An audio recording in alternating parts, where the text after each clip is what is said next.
lowered. So, hello everybody. It's me, Francisco here, joined by my good buddy Charles here for Sports Goofs number 193. This is man, we are almost towards the end of what this iteration of the show. I think I do have a name for the next version of this. Actually, it's already been suggested. I feel like we should just do Goofs 2.0. Just call it that. It doesn't have to Right. have any meaning to it. It's just a meaning to us. Call it G2 to shorten it. I'm sure And Gatorade will have some problems with that, but it's not a oh, it'll be SG2. It's not a spin-off either. It's not a spin-off. Call it, if anything, your it's not even a reboot. I think it's just a continuation. Think Frasier, right? You have Frasier and then gone for 20 years and became Frasier. You would require some retirement, but Francisco and I are just lucky to even make it to 35 and 36 when the time comes. You know what I mean? So there's many things. I mean, if it was a pure spin-off, we would use the Cheers Frasier equivalents. We could call it like Dexter New Blood if he wants, but it depends. There'll be some same characters, new characters, right? yeah, I have to New develop themes. new studio and everything. I got to figure everything out for that. Guacamole is probably staying. I'll tell Okay, you guys that now for those. But I mean, it makes sense because alrighty. of everything that I cover. Don't need a cage, but who's not going to love a big old, Yeah. luchador who's part of a video game, a very hmm underrated developer called Drinkbox. You guys should support their games. I have nobody owns the What world's else have nobody they sees ever them all. made aside from those are the only two games that I know of? Well, they've done the two guacameles, and the latest was Drinkbox's Nobody Saves the World. So I have that. I got it for free on PS Plus, and I'll touch it a little bit. They make some other stuff too, you Okay. know. Yeah. But that's the thing with indie games. If I'm giving you, and I'm talking about pure indie games, because there's some developers that they would call them indie developers, but they're really like double A financing. I think of course, my brain doesn't want to work as an example, like the Plague Innocence stuff that we've like kind of both are playing, but I hmm have only two and you have one. Yeah. And then there's another one that I have that's on my damn PlayStation 1, I guess if damn counts. But the point being, I'll remember, it's just we don't plan the weird stuff that we talk about, guys. So just understand that. Mm. But with them, they're pure 2D indie developers who really kind of like hit down the Metroidvania, and they have like the new thing they're doing that's like a skill tree. So I'm curious. You gotta support people. That's what it is. Like if you didn't support Sam Lake at his worst, Def Rally, you'll never got him at his best. Alan Wake too. That's the whole thing. Remedy itself, because not just Sam Lake, but he is Mm. more the franchise of face to it. Um, just saying. Just saying. Yeah. Yeah. This is a good transition to this discussion because I have really not much planned. Hold on, where's my phone? For the discussion. Yeah, the Super Bowl happened. Everybody's Yeah. gonna talk about it. The game was good. It's 5 to 10 minutes of our time, guys. Just understand that's how we're viewing this Yeah, of the yeah. Super Bowl. I mean, you don't really have to hear our opinions too much on it. It's not going to deviate much from whatever you're hearing amongst all Can, the can you talking just heads out say there. stop saying everything's rigged just because the team that you don't like won? And there's also holding on every single call, but like the last hold on Patrick Mahomes is not going to get all my pity, or against Patrick Mahomes, Mm. is not going to hold my pity when they were up by 10 points and there was a block PAT and I'm up punt. That's my two Yep, cents on the team, that is sir. true as well, and that would have mattered, but unfortunately, Kyle Shanahan just can't seem to get it done. You Guys, know? we don't get paid to talk about how great one quarterback is, and if another quarterback is just decent enough with all the right tools, we really don't care. We will crap on coaches any day of the week. We will Yeah. crap on owners every day of the week. Unless the player is so bad that we have to kind of like raise our eyebrows to discuss it. That's not who we've evolved to. As a Greedfall was the other name of the game that I was talking about, being the double A title that gets some love. Sorry, Okay. random thought, husky behavior, as they say. So yeah, I mean, aside from that, he's been touted as the next big thing. Everybody keeps talking about all this, and he's had some shots already. Nothing's been done. Excuses Mhm. upon excuses. Oh, the 49ers keep getting injured, and all this and that, and yet here we are.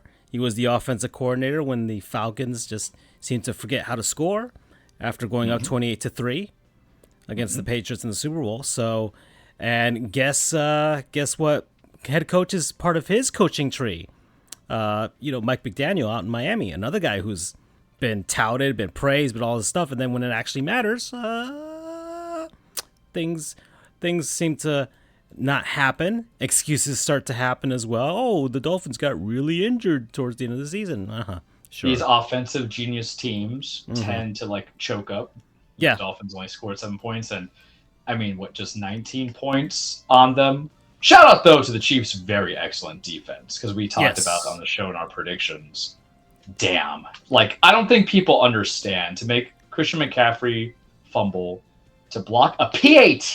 That still baffles me. It's not like a missed PAT. Which mattered. Blocked a PAT. Which mattered at the end of the day. You didn't intercept Brock Purdy, but you also had Christian McCaffrey, who on this show we said should have been MVP, to like just 88 yards or 80-something yards on 20 plus carries. To have Brandon Ayuk not do anything, well, he tried. I loved him. To have George Kittle kind of nurse an injury, damn. And I guess it's a sports show. We'll start with that before we get into the thing I know you need to. This whole entire season, people wanted and needed Kansas City to lose, not because you hate Mahomes. I don't understand this narrative where we hate the Chiefs just because they literally won one Super Bowl, right? If there was that, but that's what happened, right? For a lot of people. Because you got to remember that there's a lot to love on that team, even with Alex Smith there. But they created this narrative. But the reason why you guys should not have wanted this Chiefs team to win is because they went 11-6. They got embarrassed by the Raiders. They lost to a lot of other people. This was touted as the team that didn't have any wide receivers anymore, and that Travis Kelce, y'all poo-poo too much on Taylor, and us, I'm not a Swifty and a fan support of Taylor, but I'm a Swifty and the support of just hating on when we were stuck in back in the day, so you can call me a Swifty for that. But he wasn't at 1,000 yards, and he wasn't fully there. And this is what I was supposed to be the team to beat.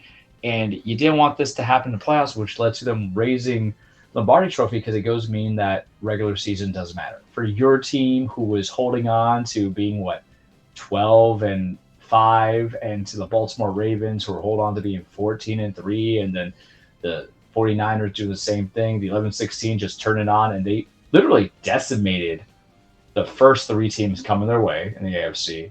And then when they got to the Super Bowl, they just didn't sweat. They're like, okay, Isaiah Pacheco fumbles. Okay, we're down 10 something. Okay, just score a touchdown. Just get a field goal. Just get a field goal. Score another field goal. Get a touchdown. Oh, it's overtime. Who cares about the overtime rule?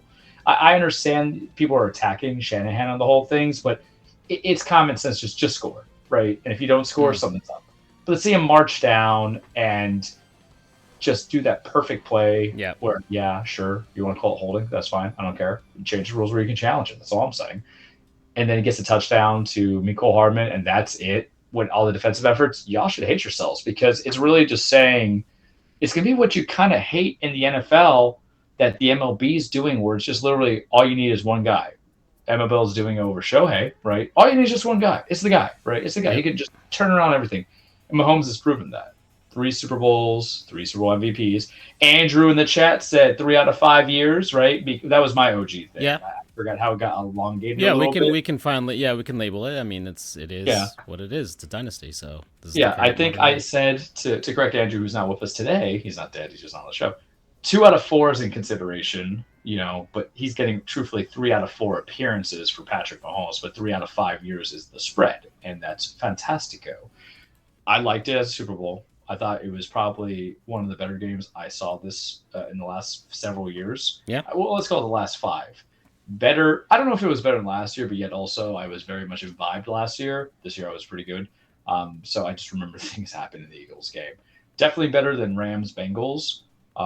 Better than, of course, when they lost to Brady. And almost or on the same level, I would say, of when they first played the Niners, because you got to remember, the Niners were up in that game as well. Mahomes came back, and then there was the Jimmy Garoppolo miss of the receiver wide open where it would have been a touchdown. Kind of same thing happened in this game where Purdy missed the throw to Ayuk that was further out that would have been a touchdown. But it's kind of what you need in Super Bowl, because I've told you I've been very disinterested in this season football, not because my team sucked, but because like everybody got kind of hurt, and I just didn't want to. I didn't think the playoff games were that good, minus like 2 or 3. But this is probably the only playoff game I watched from start to finish. If I could just be candid. Well, yeah, it was. I mean, I honestly didn't really watch the broadcast at all. Yeah, that's fine. I was just following it through Twitter and everything, and my I think we both agree this was kind of lost season of viewership, even though the Super Bowl was said to be the most watched. It doesn't mean it was the most watched by my actual eyes as opposed to background noise, right?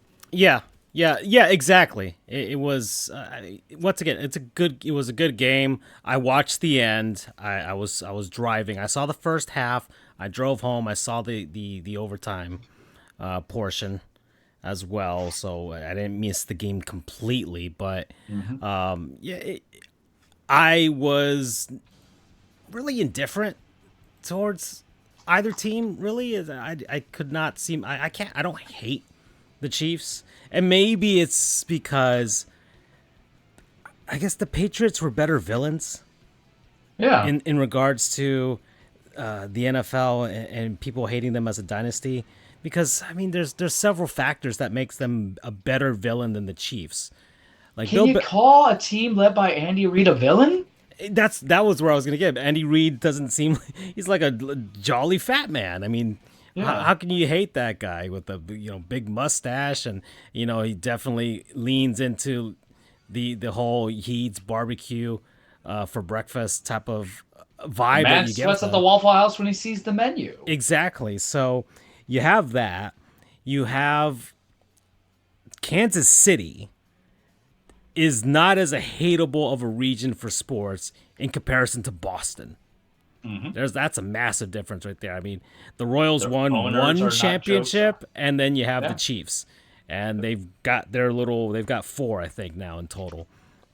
And the owners are not jerks the way Robert Kraft is. Right. Yeah, I mean that in that family. This is pre-massage. No one really liked Robert Kraft to begin with because he was always sided with Jerry freaking Jones. Exactly, and yeah, it's the Hunt family. They've had the Chiefs since ever. There was no Aaron Hernandez nonsense. True as well. Thus far, there's always chances. Things can happen in the future. Chiefs had Tyreek, and how you feel about that is how you feel about that. Yeah, but they got rid of him. It really just felt like is it agreeable that the villainy wasn't about the dynasty? It's just the Swiftiness? I guess this year. This season. Yeah, I guess this year that really was the only thing that people. Because I didn't hate them last year when they won. Not people, quote unquote, and we know what kind of people we're talking about, were against. Yeah. And I guess I don't know. The memes that came out of this were funny. Fantastic. I mean, I don't know if you had a chance to go on Twitter and look for the. I was merciless. No. During this whole fiasco, not even fiasco, but this whole thing, they had the Taylor Swift AI images. Yeah. Oh God. That were very. Disgusting, disturbing, very spicy. Yeah. Amongst where are the Kansas City Chiefs and Oscar the Grouch. Yeah. I'm just remembering it. I can't show it on the show. Actually, you can't find it on Twitter. They've essentially shadow banned it at this point. So, what is it that I've said about Twitter and all that stuff? Y'all ain't tough. Y'all ain't real.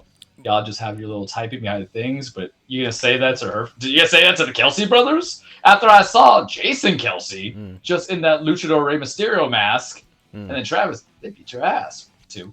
Yeah. They beat your ass. Back to your days when you were born, 3, hands down. To pick at that scab a little about the villainy, I think it created a little bit last year because people were saying the rig stuff and complain at the end of the Super Bowl for Mahomes, like he became like the crybaby. And sure, but this crybaby scored 50 touchdowns last year to get another MVP, and then 30 plus this gig. So it kind of nullifies it a little bit because every quarterback is a crybaby. Every quarterback is a crybaby. Every star quarterback on every team. I'm not talking about my team. We ain't there. Tannehill was not a star quarterback. He was a starting quarterback that led, sir. Will Levis is not a star quarterback yet. Steve McNair was not a crybaby. If the man had tears, is because he literally tore everything to put it on the field. Just remember that. But there is a sense of all prima donna-ness amongst those upper echelon. I'm talking about A to S tier for those in the video game world of quarterbacks. Manning was kind of a crybaby. Peyton, just saying, when he sees things and calls away, just not as bad. Tom definitely was. He was pouty and moody coming into it. Yeah, I mean, as far as my personally, the Patriots were in the Dolphins division, and you just had to deal with that monster every single year for almost 2 decades, essentially, and it just got really annoying to the point where they completely they turned me into a monster, in all honesty. Yeah, they did.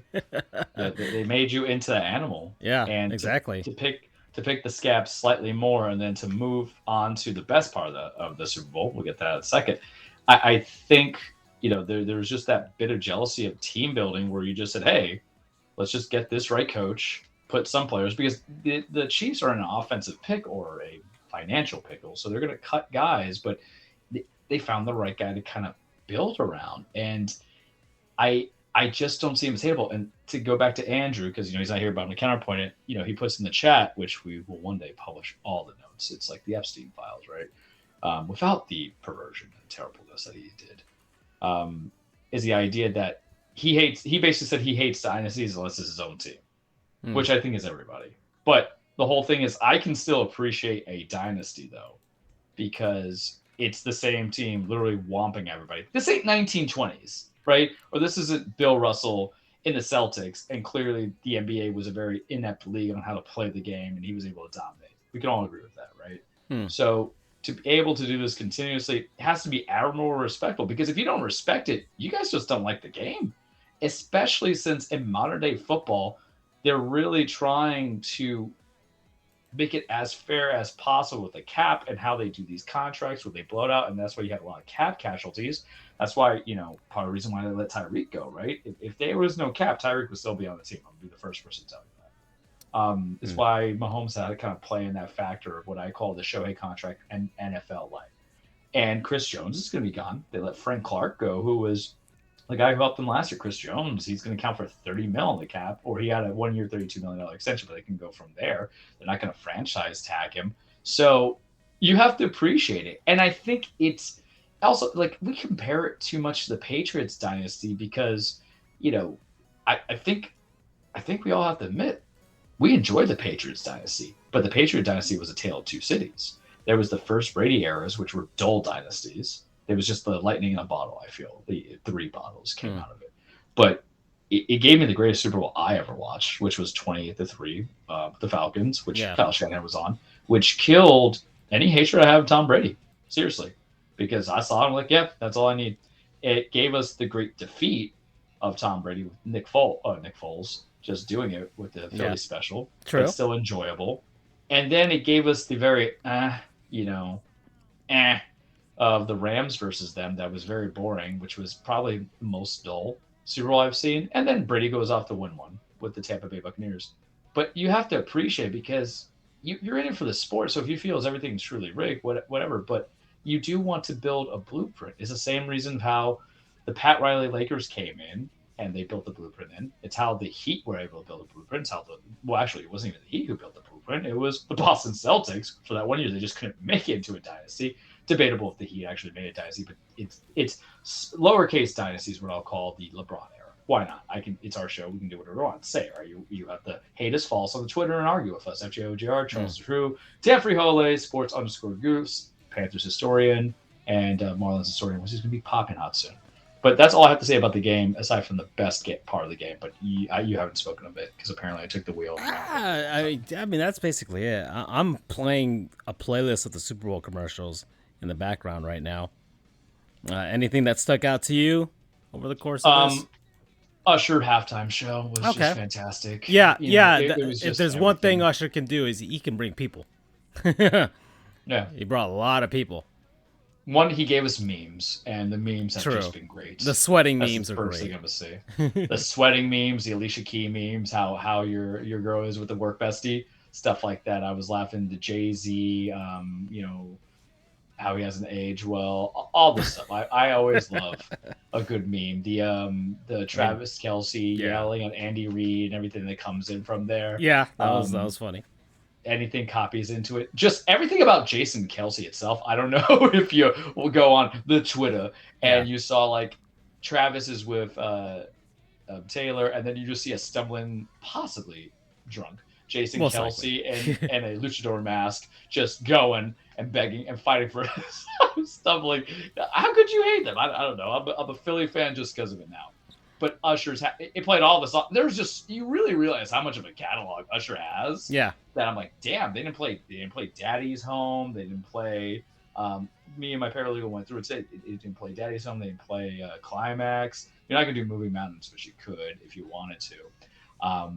They could have built in so much, and you wanted more, and it was entertaining. And then it was just a good time. We're in that generation now where the halftime shows are for us, as some memes I put out there. True. And I'm all for that, right? I do still agree that sometimes there should be a rock and roll component, like a real rock and roll component to it.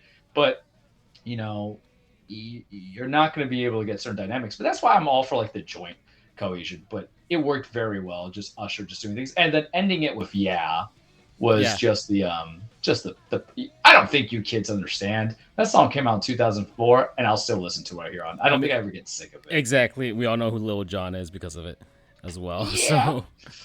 So, it's and Lil Jon lives in Vegas, and that's where he's stationed at, and he's a massive Vegas Golden Knights fan, actually a massive hockey fan since he was in Atlanta with the Thrashers. Mm-hmm. So he's not a bandwagoner in that sense. He lost the team in actuality. But the halftime show was good. The Nickelodeon broadcast. The Nickelodeon broadcasts were very good. It was funny. Yeah. Nickelodeon broadcast had some memes and everything like that. So that was great. And the Dunkin' Donuts commercial. Yeah, the Dunkin' Donuts commercial. The Dun Kings as well. I mean, if Don King he's dead, right? Don King is dead. Yeah, Don King. Okay, yeah. I think Don's still out there. I thought Don King's got to be dead. Because I remember Don King is still alive at 92 years old. Are you kidding me? Nope, because me and my paralegal, we like boxing as well, so I went down the whole deep dive on Don King and how I'm gonna get sued if I say this, but Don King's the devil. For he is. He is. He's what ruined Mike Tyson. Amongst other people, and then just there's a reason why you're a caricature, and when they steal you on satire, kids, that's not a good thing. Yeah. So there's that. 92. Movie trailers. Anything that stuck out to you? Deadpool. Well, the thing is, they're not showing like a lot of them trailers in it, but Deadpool 3 obviously, because I love me some Wolverine, I love me some Deadpool. Read the comics. When I saw Hugh Jackman in the patch attire, which is him in the white suit, probably with the eye patch, I was like, "Ooh, Daddy came a little bit." Am I called? Is that a curse word? I'm not giving it a curse word. It's a bodily reaction.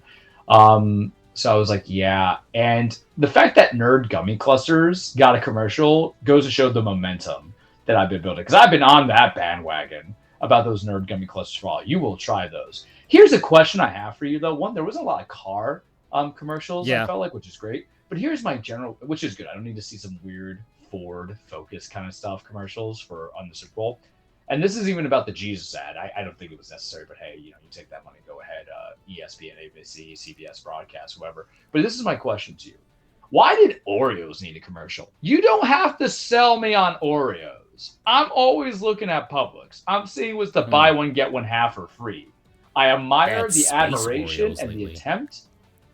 What's up? Space Oreos. Have you seen those? No. But that's what I'm saying. But they don't even advertise the weird stuff they have. They're just like Oreos. So I'm like, yeah, I know. I get the double stuffed family size. Well, what do you want? I am the family. I'll eat all of that. I don't need you to. It's not that I don't want you to. I just don't need you to because I know what I'm coming. Just play the press conference where Giannis talks about why he loves Oreos. Yeah. Yeah. That was the most shocking thing. It's almost, it literally is like, oh, hey, here's a commercial for Oreos. So it's like, but this is necessary. You have also no competitors in Oreos. You can get the store brand, which is sometimes okay. The store brand vanilla is actually comparable if you're just trying to save a couple bucks. That has the vanilla cookie onto it. But truthfully speaking, I'm just gonna get my chocolate double stuff and go from there. You gotta remember, kids, if you haven't watched our old archive shows, I tried the mega stuff for us. Yeah. I did it. I'm willing to put my stomach, my colon, and my body Kidneys. Yeah, several things. Yeah. in line for everything to try out to see if it's good or bad. I'm your man, as Leonard Cohen said. I am your man. If you want to know what weird, crazy fast food concoctions there, I'm your man. I only get it once a month. If you want to know new sweets, I'm your man. I have hyped up the mega stuff. I've hyped up the Nerds gummy clusters. I've hyped up a lot of stuff coming into it. The hot Cheeto fries, which haven't been back coincidentally. Probably took 5 years off my life. Indeed. I'm your man. Indeed. You know, I am basically, at least Review Bra does it, but I'm gonna try that honey pepperoni too at some point. Yeah, I feel like that's maybe this Friday. We did the Panthers Sub stuff for people. Yeah, I did do that actually. That's a good promo there. So me and Armando from Locked On Panthers and the Hockey News, actually, he works for them too. We decided to both go in and film ourselves trying out the hot honey Florida Panthers sub from Publix.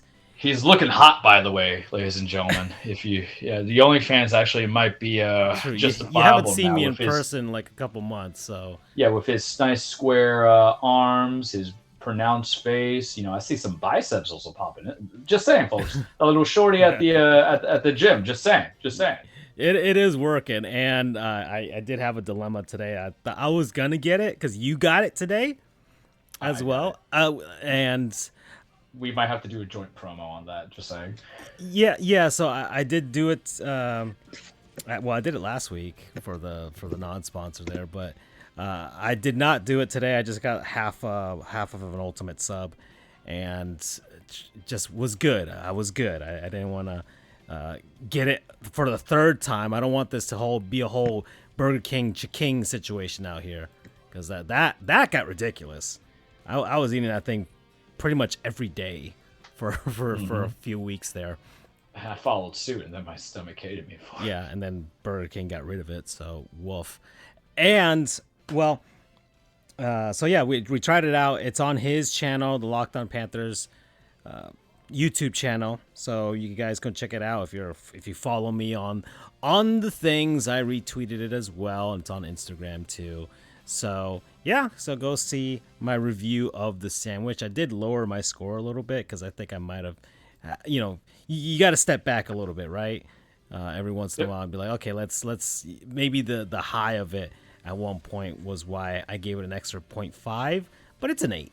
I gave it an 8 on my second. Justifiable and agreeable. Yeah, my second playthrough, my second eat through of the sandwich there. So we're at 30 minutes now, and I think we did our sports. We did our Super Bowl coverage. Guys. Yeah, we did some Super Bowl coverage. I might talk about hockey in a little bit, possibly if it comes to my mind. But if not, whatevs. So we were mentioning about you're playing NHL, and just this massive. Tonight's game is Kings versus Maple Leafs. There you go, and it's at this point with the gaming, I have been completely just uninvolved with gaming right now. And it really has been, after Alan Wake, I don't think they understand how much we game, by the way. Yeah, no, it's ridiculous. And once again, I beat 300 in 3 years. But and maybe that's part of it. Maybe it's part of me, stepping back a bit, not going so hard with that as well. And it might also be my looking at the Switch, the end of the Switch, retiring one console, trying to retire the other console. So I'm really just trying to close some chapters here with some of the stuff that I have for gaming. And I just haven't really felt the urge to. Nothing's stuck out to me.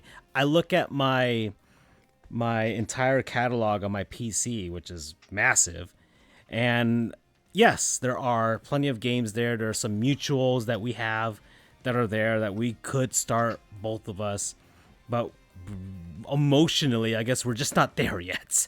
and that just has come after playing Alan Wake and just sitting there and be like, well, I've invested so much time and into this world, this storyline, and watching lore videos and listening to the songs, and I'm rewatching the cutscenes on YouTube, trying to see like, oh, there's that foreshadowing, there's that, and there's that double meaning.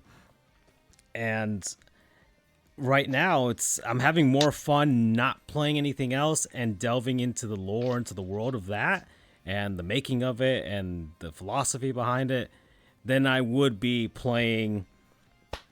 Let me look at my library here. Splinter Cell Double Agent on Xbox 360. Mm-hmm. Yeah, so that's where I'm at emotionally. I don't feel like moving on to the next game, and maybe I'm looking at some of these titles. I'm just like, okay, like the Wii U just does not entice me. I will eventually complete it, but I mean, I don't have to, but I feel like an obligation to finish off. Is it safe to say that console was not as good as we thought it was back then, and we were riding the coattails of the 4 games that we loved so much out of it? The Wii U? Oh, this is a good this conversation. All right. So, the Wii U, since I'm in a lull too, kids, but he's, I'm going to disclaim, Francisco will play games in the past. As I move forward, I really can't. Yeah. And I'm too in a lull, and I think it's self-explanatory because I share a lot of the sentiments that you have. And Mario RPG was fine. I liked it. Soft 8, right? Really, it's 7.5, but a soft 8. But I'm with you where I'm kind of like dejected because the next game I have to play, whatever it is, I feel like is not going to be thought-provoking and interesting. But go ahead. Now we're going to segue. And honestly, the only thing that I feel like could get us out of that lull is just to play a Yakuza game. Because I feel like we'd be so depressed. Well, it just has to, because we both know what happens in Kiwami. I did do a wiki. True. I mean, there's a difference between that experiencing the moment. And I don't know if Darth Vader's still Luke's father, but you watch Empire regardless. True, regardless, but it's just more like just getting the silliness of the game more than anything of the storyline itself. But anyways, the sentiments are the same in that regard, with just the follow up of Alan Wake 2 and moving on. But the Wii U, I'm looking at my library right now, which is all the games that I have for this thing. This is my library. And some of these, I'm going to do the multiplats first and be like, okay. And there weren't much on the Wii U. And if they were not great versions of it, when you can get better versions of it on the PS4 or the Xbox One. Or even some cases, the 360 or the PS3 version or PC. Lego City Undercover, which for whatever weird reason is exclusive to Nintendo Switch and Wii U. Well, remember, they were targeting kids hardcore. Yeah. Lego Marvel, Lego Marvel Superheroes and Avengers, Skylanders. So there's your multiplats, which was mainly those types of games, kids games that they could sell on that console. I have 2 Batman games, Arkham Origins and Arkham City. But I thought you played those. I did play them. So okay, yeah. So those are not in your backlog. No. But these are in my library. I finished the Arkham City, the series. Donkey Kong Country Tropical Freeze, which was excellent, by the way. It's probably one of the best 2D platformers out there that you could play, and probably should get it on the Switch if you don't have it and you've never tried it before. So Tropical Freeze, but it is still a 2D platformer on a console that we probably should have expected more from. Epic Mickey 2, which was a massive disappointment compared to the first one. And I got through it, and it just kind of just ends. And they ended it as if they were expecting a third game. Never happened and never will. Hyrule Warriors, which was a surprise, right? That was a nice spin-off game, kind of like an all-star type of scenario where you have different characters from different eras of the Zelda games and mashing into one weird storyline. Cool. And I never played a Warriors game, and it's just kind of dumb, turn off your brain fun. I have a Madden game, Madden 13. So that was Is like that the the only Drew Brees Madden. one? Yeah, that's the Calvin Johnson one. Oh, that's a good one. Yeah. So the only one that ever released on the Wii U. The Kirby and the Rainbow Curse, Mm. which is gamepad only, and probably will be stuck on the Wii U unless the new Switch does something different that will allow you to play games like that. Good game, short game, nice style, but still a game that probably could have just worked on the 3DS, to be honest. Not really for a big console in that sense. Mm-hmm. Mario Kart 8. Fantastic. Yes, excellent game. The best game probably the best looking game from Nintendo on the Wii U, which is a lot for a racing game to do. But it was really the first ever Mario Kart game that really pushed visuals. In all honesty, every other Mario Kart game was just kind of, hey, just it looks like Mario, good enough. But this one was, hey, this is going to be the showcase for our system. And well, it was the lighting and it was everything. The lighting and the sound effects and all the other stuff was really on point. Yeah, but the graphics themselves, I mean, the character models, everything was crisp, clean. Yeah, just absolutely great. And of course, they put it on the Switch. Now you have more tracks and everything like that. So cool. Which one day I'll get. Yeah, the Mario Tennis Ultra Smash, which I have, but I'm not opening. It's still in its cellophane wrap too. But from all the reviews I've seen, it is the worst Mario Tennis game. I think you would probably make more money to sell it when the time comes. Yeah, exactly. But that's why I'm leaving it in the cellophane wrap. So that is. Yeah. Plus, if you really wanted to, Aces was just an ace. Yeah, true. Let's see. New Super Mario Brothers U. It was okay. Launch game. Not the Mario game that you want to launch your system with. And didn't really entice anybody to think, oh, this is better than what you can get on the Wii. So that was an unfortunate thing. And it's, not the best of the 2D Mario games either. Nintendo Land, pack-in. Excellent, actually. Nintendo Land is excellent. Is that the Platinum Games one? No, Nintendo Land. That's the amusement park thing. Gotcha. Yeah, exactly. Great multiplayer game. I played it a lot with my dad, my sister, my brother-in-law. Has some really, really fun modes in there. But if you're not a Nintendo fan, it's not gonna appeal to you. It has a really good Metroid game inside of it too. So a Metroid-inspired game. And a good Zelda one as well. But unfortunately, it just...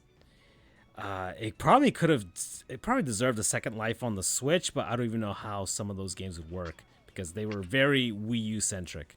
So, not seeing that. Another Pac-Man and Ghostly Adventures, which is a dumb, really basic 3D platformer for Pac-Man. Not really good. Let's see. We have Paper Mario Color Splash. Not the best of the Paper Mario games. It's an alright game, an alright RPG. Has some moments where it's like, oh, that's pretty darn cool with the graphic style. But aside from that, it's not really anything I would say to go out of your way for to play. Pikmin 3. Mm-hmm. It's on the Switch as well. It is excellent. Another excellent Pikmin game. My opinion, the series keeps getting better with each entry, but this one was in HD, has some pretty good visuals for the time, but yeah. Also on the Switch, though. Yeah, also on the Switch, and probably better on the Switch. Pulkin Tournament, played it recently. That's actually the last game that I've beaten, really, and it's actually pretty good. It's simplified. It's not like Tekken completely, but it's simplified in that sense, and I think I guess the variety, I would assume that the Switch actually the deluxe version I saw on the Switch didn't add too much in comparison, just a few more fighters. But aside from that, I think the gameplay is pretty solid. I think a third one could, or not a third one, but actual real second entry of the series could probably flesh things out a lot more, especially if you want some more variety with the Pokemon. But aside from that, it's actually fairly easy of a fighting game. Obviously, because it's a Pokemon series game, so it's not as daunting for kids out there. But it still had some challenges. But I didn't lose a single match in the entire game. I went completely undefeated. It takes like 100 battles before you beat the game. They have some extra stuff at the end, an extra, I guess, battle mode or something like that. But I honestly didn't have to. I saw what you get at the end of it, and it doesn't entice me to do so. So there you go. Rayman Legends. Fantastic. Yes. Or did I play Origins? I'm not trying to remember. Origins is good, but Legends is probably one of the best 2D platformers ever made. It is up there. It is the Rayman Legends is excellent, but also it released on everything else as well. So it's not even exclusive to the Wii U, but it is an excellent game. It's been released on everything. Yep, it was Legends. All right. Yeah, there you go. Really good. I checked my thing. Really good. Great visuals, great music. Great flow to it. That's basically what it is. It's flow. The games are meant to basically be to play speedrun. So it's just really good. And they haven't made another one since, which is insane to me.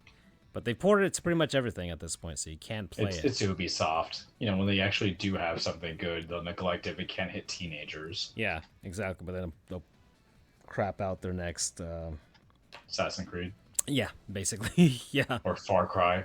Yeah, that too. I haven't changed the formula of that damn series. Love 3, love 4. You know how I hated about 5. I was obsessed. I have 4. Maybe I'll play that at some point, but oh boy. Let's see. What is this? Sonic and All Stars Racing Transformed. That is an actually really good racing game. It's unique. It's great for Sega fans. If you're a Sega fan, it is amazing. It has amazing music. The visuals, so like the songs from the Sonic games are pretty good. You have stuff from Super Monkey Ball, Skies of Arcadia, which is really cool to see in HD, making you think, man, Sega needs to remake a lot of games from their 3D era games because, Panzer Dragoon, Super Monkey Ball.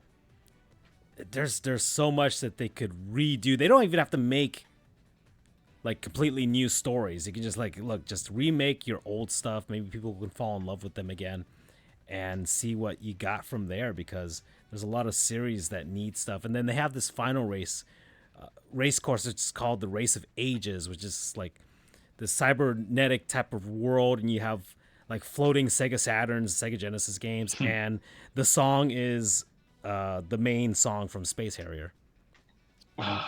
So it is excellent. I don't know if you've heard it, Charles, the remix of this. It is really good. It'll make you cry. Yeah. So just a love letter to Sega fans. Unfortunately, they didn't keep up with the theme. They made Team Sonic Racing, which I played. It's kind of mid. Unfortunately, this one was really cool. The vehicles transform from boat to car to airplane.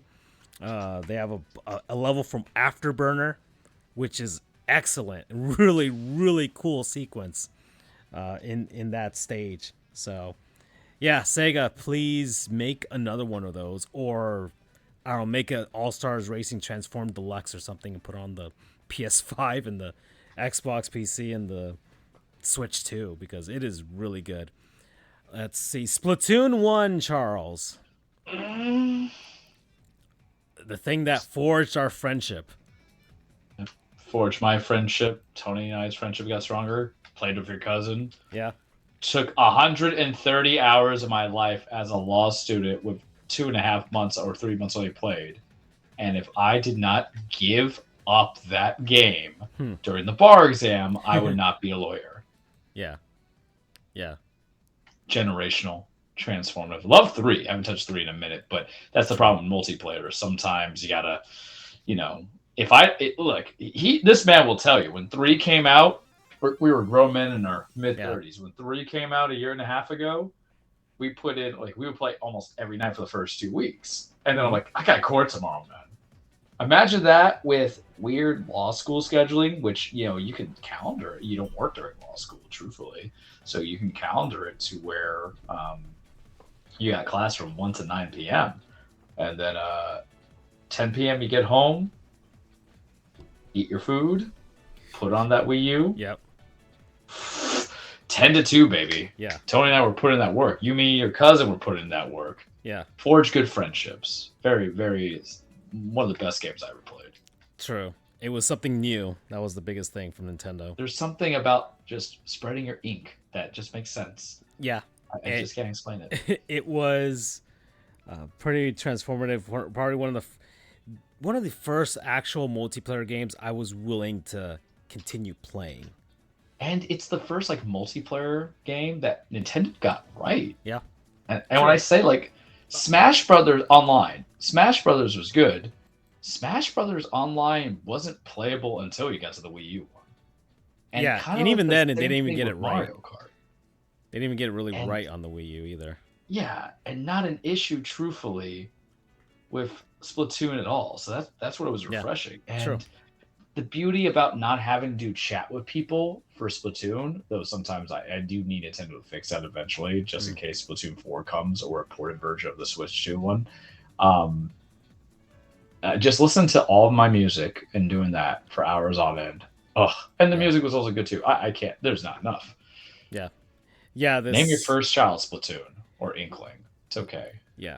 Splatoon 1 was great. It enticed me to keep playing it, to play it multiplayer, because it just had a single player story, but that's not the focus in any of the games. And I was never really a shooter guy, especially didn't have a 360 or any of that. I didn't experience that era of gaming, and honestly, it still doesn't really appeal to me either. But Splatoon does. The spin on a shooting game, and of course, Nintendo's what gets me to do that. And really, the only multiplayer game where I feel like, hey, I'm actually pretty damn good at this. So, yeah, it's just a lot of love for Splatoon. Let's see, another game that is also on the Switch now. That's the trouble with the Wii U. There's not really much to come back to anymore. Nope. Super Mario 3D World. Which also got ported. Yep, and got an extra mode as well. So, 3D World, really good. It's a really good game. Works as a 4-player multiplayer game as well for going through the entire adventure with. I played through it with my sister. The final levels of the game are unbelievably hard if you want to 100% this game. So it does have some actual real massive challenge, actually more than you would get in Mario Odyssey at this point. Those final levels in Mario 3D World are probably the hardest ones in any Mario game. And would probably be the hardest ones in a lot of other video games as well. Just the sheer difficulty to 100% that game. It was good, but at the same time, it's very, aside from some levels, it's a pretty sterile Mario game. Mm-hmm. Doesn't have the personality. It's a very safe bet game. Exactly. It doesn't But it didn't give you Kitty Cat Mario. True. But it doesn't have the personality or the variety, just the sheer, I guess, the risk-taking that Mario Odyssey did. Yeah, Mario 3D World was very, shut up, bitch, you know you love it. 5. Yeah. That's how it felt, because you didn't have the Wii U, and this is going to bring in circular to the argument or the conversation started.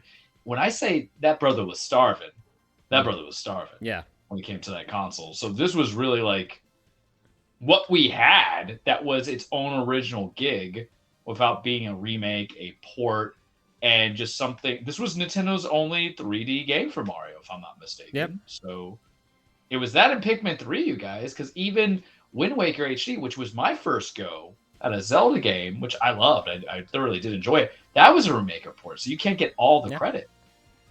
No, it's not not there. But But 3D because you World, had no online functionality with 3D World, you can play with true. friends. Yeah, I have a had to little be in person. efficiency. I had a little efficiency. The girl I was dating at that time, if she was coming over, she think I'm probably gonna be like, be like, oh, come to my small little thing. Well, here's my kitchen. Here's a Wii. Let's do this or Wii U. The only good thing about the Wii U and it's gonna relate back to combo is that the carryover of the accessories was very helpful. Yeah, yeah. I mean, if you were Because gaming, remember, it was backwards compatible too, right? right? Yeah, if you were gaming on a budget and you were just one person and you had all this stuff from the Wii, it would all work on the Wii U for the most part. So that was really the only good thing of, not the only good thing about it, but it was one of the major good things about it. If you did so, and a lot of games still required you to use the Wii remote and everything like that. So that was cool enough as it is, but yeah, 3D World, excellent game, but you got a better version on the Switch, which actually does have an online co-op mode now, and so really no reason to go back to this one either. Wii Fit U, which is the best version of Wii Fit, but it's on the Wii U, so there's not really much I can say that the gamepad added to a game like that either. And then finally, Yoshi's Woolly World. I mean, a pretty good Yoshi game. I actually like its aesthetic more than Crafted World, to be honest. Got the little Yarn Yoshi amiibos, which were pretty cool. The Wii U had the amiibos. Oh yeah, I forgot. That's all. Yeah. I had Zelda Wind Waker, but Mm-hmm. on my hard drive, and I also had Bayonetta 1 and 2. There you go. Yeah.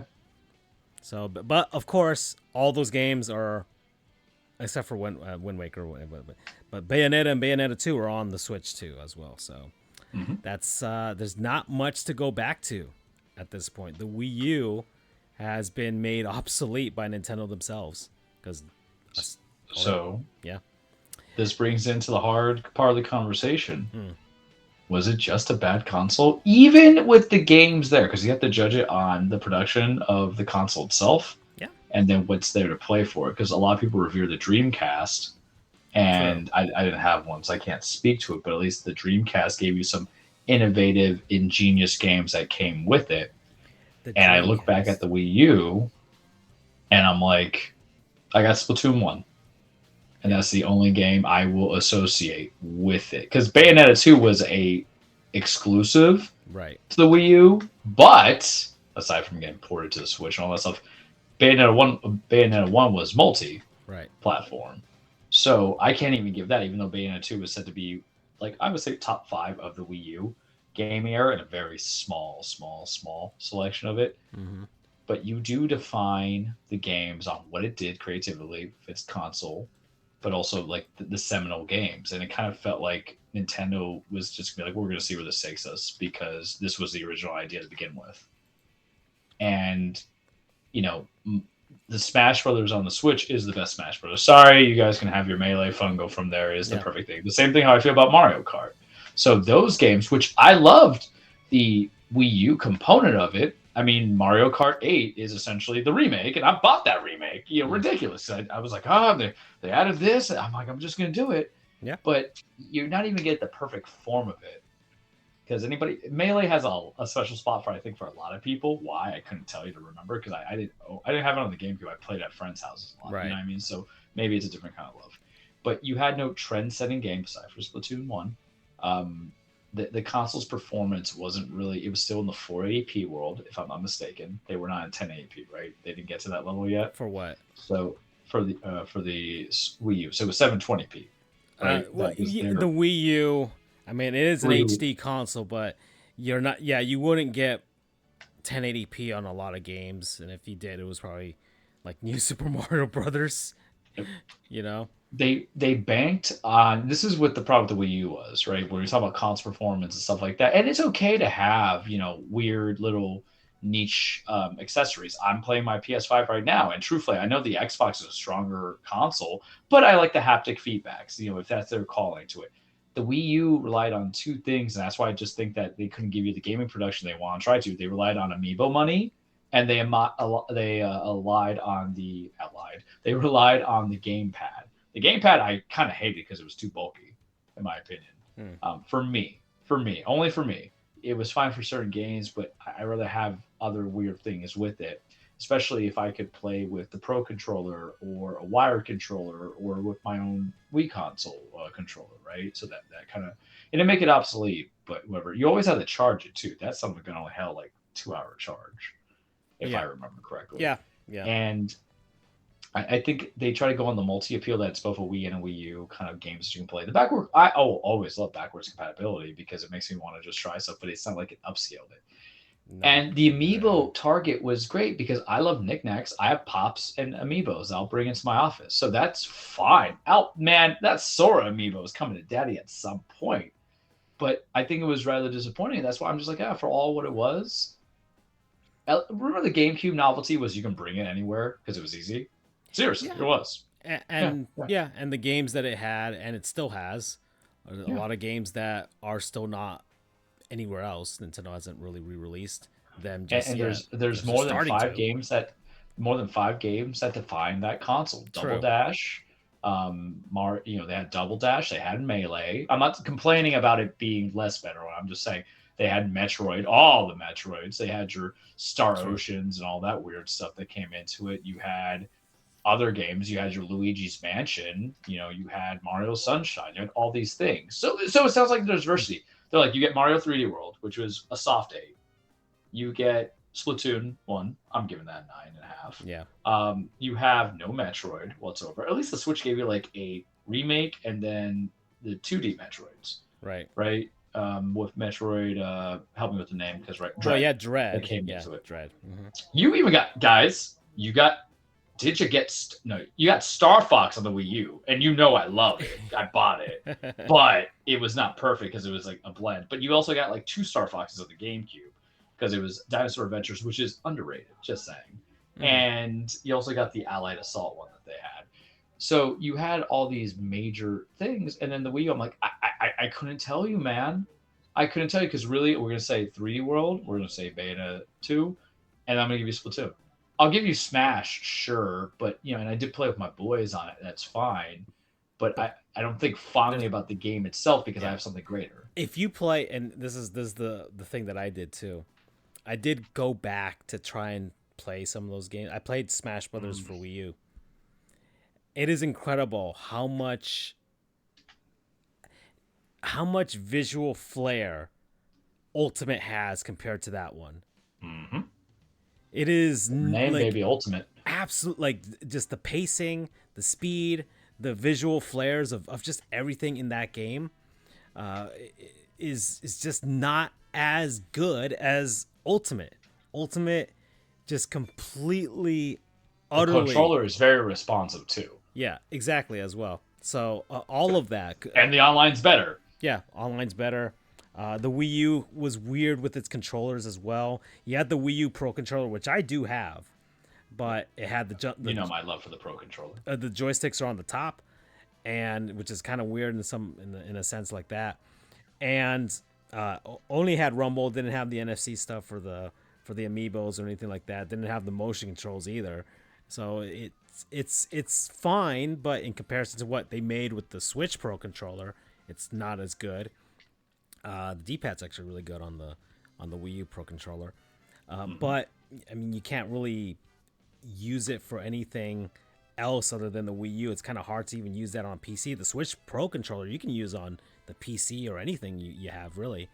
I can charge my phone with my Switch Pro controller cable because it's USB-AC, so I'm like, I'll never have to worry about any of that. Yeah, and the Wii was weird. You either had to use the gamepad on some games. You could only use the Wii remote in some games, in some modes, in some parts.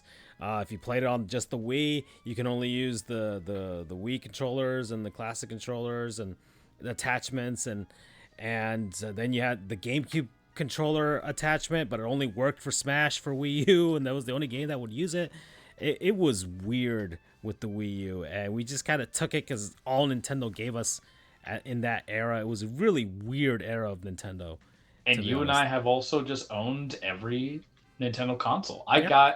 I got the Wii U, and I complain about law school making me broke and me taking all those loans. But sometimes, hey, if I'm gonna have like a manic depressive episode, I'm gonna at least play video games till I come home after law school. I got it 2L year, I believe, Hmm. or three, yeah, 2L year, because the first year it wasn't selling so hot, so they gave you the same price that you bought, which I think was like $300. You also got Mario Kart and an additional controller without cost. So you take that deal. So the hours I put in was probably worth the investment, but they were desperate. But I did get it. It was not like a burner. The only one that I bought that I wanted day one was the Wii. I was not a professional attorney yet when the Switch first launched. I got it a couple months later. When did I get my job? Like in October of 2017 is when I bought the Switch. So I've been a day one boy. We both have. But the Wii U, I was like, let's see. Yeah. But if I never got it, there would be no Splatoon 1. Because I'll say this now. Upon playing, think about 1, how much I love it, and then my love for 3, Splatoon 2 is fucking trash. I'm saying it. 6. Hurts to say that, but it's true. There's always that middle child that's an idiot. So, but yeah. your thoughts? So, yeah, Is it a bad console? Final thoughts, right? Final thoughts here on the Wii U and then the eulogy that we're giving it at this point, especially mine because it's about to go out. Sidebar with that is homebrew. If you want to get anything out of that console, you should hack it. And now's the time. Nintendo stop caring about it. They're not updating anymore. So people can finally hack it in the final version that it had, and just hack it and get an SSD and find a way to store some games on there and just play them off of there. If you want to go through some of the very few exclusives that are on there, but there are some. Or if you got a nice big beefy gaming PC, they've got an emulator for it now, so you can play the games there too if you want to experience some of the few rare good games that were on the Wii U. But because as much as the gamepad was there, only Nintendo really knew how to actually give a shit on how to actually develop for it. So there's not much there. And even like the third parties, even the indie games didn't use them at all. So that was, the only real indie game that I remember from that, which I really liked, was Freedom Planet. And that was because it was originally a Sonic the Hedgehog fan game. And then they decided, hey, this is actually a pretty good base. We can just make this into our own thing. And they converted it into that. They made a second one. I still haven't gotten it on PC. I might get it on the Switch when that comes out because they haven't ported it just yet. But regardless, that was the only real indie game that I remember that stuck out to me from that era. But hack your Wii U if you can. I did to get mine to be able to play GameCube games. So I can play my entire GameCube library, my Wii library on there. I haven't hacked it to play Wii U games off of a hard drive just yet, but maybe I'll go back into it. But even then, I have the PC, and it's got an emulator there. And even though it would run better on the Wii U itself as native hardware, I don't know if I want to go through that effort of keeping it. Like, I'm trying to retire it and put it away, but it's going to be really hard to go back to. So it was, it's a 7 out of 10 console because it's not completely worthless. I would say it's in that same, actually less of a vein than the Dreamcast. I would give the Dreamcast like an 8 out of 10 as a console, or at least an 8.5 at max. I think we made a good comparison saying how it's different from the Dreamcast. You did say that, and I actually had a Dreamcast, so I remember some of the games that were on there. Quake 3 Arena was a good FPS on there, and they've got a few games that they didn't port over to the Xbox or the PS2 or the GameCube, so that have not even made their way onto modern systems either. There's a bunch of third parties as well that have not sold games that were on the Dreamcast elsewhere either. So I guess if you wanted to collect, the Dreamcast would be a good one to go back to because there's not many of them. There's only like 9 million of them that were ever made. And unless you get an emulator. And even then, emulating that would be more of I have an emulator on my PC, so I feel like that would be more of a more worthwhile endeavor in comparison to the Wii U. So, but the Wii U was not bad, just not great, and there's not much to go back to. I'm giving it a 7 out of 10 in retrospect. 6.5 out of 10. Okay, so we're in that that's not ratio. bad. Yeah, Yeah, we're in that ratio. And- I think it's. yeah. But No, I was just gonna say I gave it the 0.5 bump because it's a pretty good console to hack, because it'll play, Genesis emulators, NES, Super Nintendo, and N64 one's kind of weak, but GameCube and Wii, you can play all of that on that system if you want just something that you can plug to your TV that has HDMI. yeah, 6.5 for me just because of things that we talked about. But what keeps it from being the 6 is they did at least hit it right. Created the only original franchise in a while with Splatoon, like hands down. Because I never really bought a lot of amiibos. I only have like 2, I think, and I thought it was a neat idea, but you always felt like it was there. And listen, when you're a broke law student and when you do come home from the holidays and you want to play with your 8-year-old, 9-year-old nephew and then your family, being able not to have to buy new accessories really helps out. Sony looking at you like, yeah, I can play PS4 controllers and stuff like that, but I'm talking about like with the PS5 games. That's just what Nintendo, when you do get that Switch 2 out, let's just not have that happen. Just make great things. And for the love of God, give Francisco his Metro Prime 4. For the love of God, give me my Star Fox that's due, big time due. And then, a Splatoon. I don't need a Splatoon 4. I just want to see Splatoon in a 4K resolution. Yeah. Yeah. Well, it would make sense. It's going to be so pretty. Yeah. It's going to be so pretty. It's going to be so pretty. It's just you're already a handsome person. You just got a haircut. It's basically Beyonce going with the blonde hair. You already know greatness right there, buds. So that's why I want my Splatoon 3. We are at 1 hour and 8 minutes, Charles. So let's do a word from our non-sponsors, people and places, things, concepts. What we've been enjoying over the last week, and I guess I'll keep going here because I already know mine. And mine is a specific YouTube channel which has ignited something within me that I didn't know was within me, but now it is, and now I'm kind of on a bit of a kick of this right now. So it is called Salem Techsperts. It is this dude. I guess I'm assuming they're in Salem, Massachusetts, if I'm getting that right. But just a tech repair shop. But they have like 830,000 subscribers on YouTube. Jesus. And he does YouTube shorts. His shorts are really good. He has some videos, but it's just this guy that does PC repair.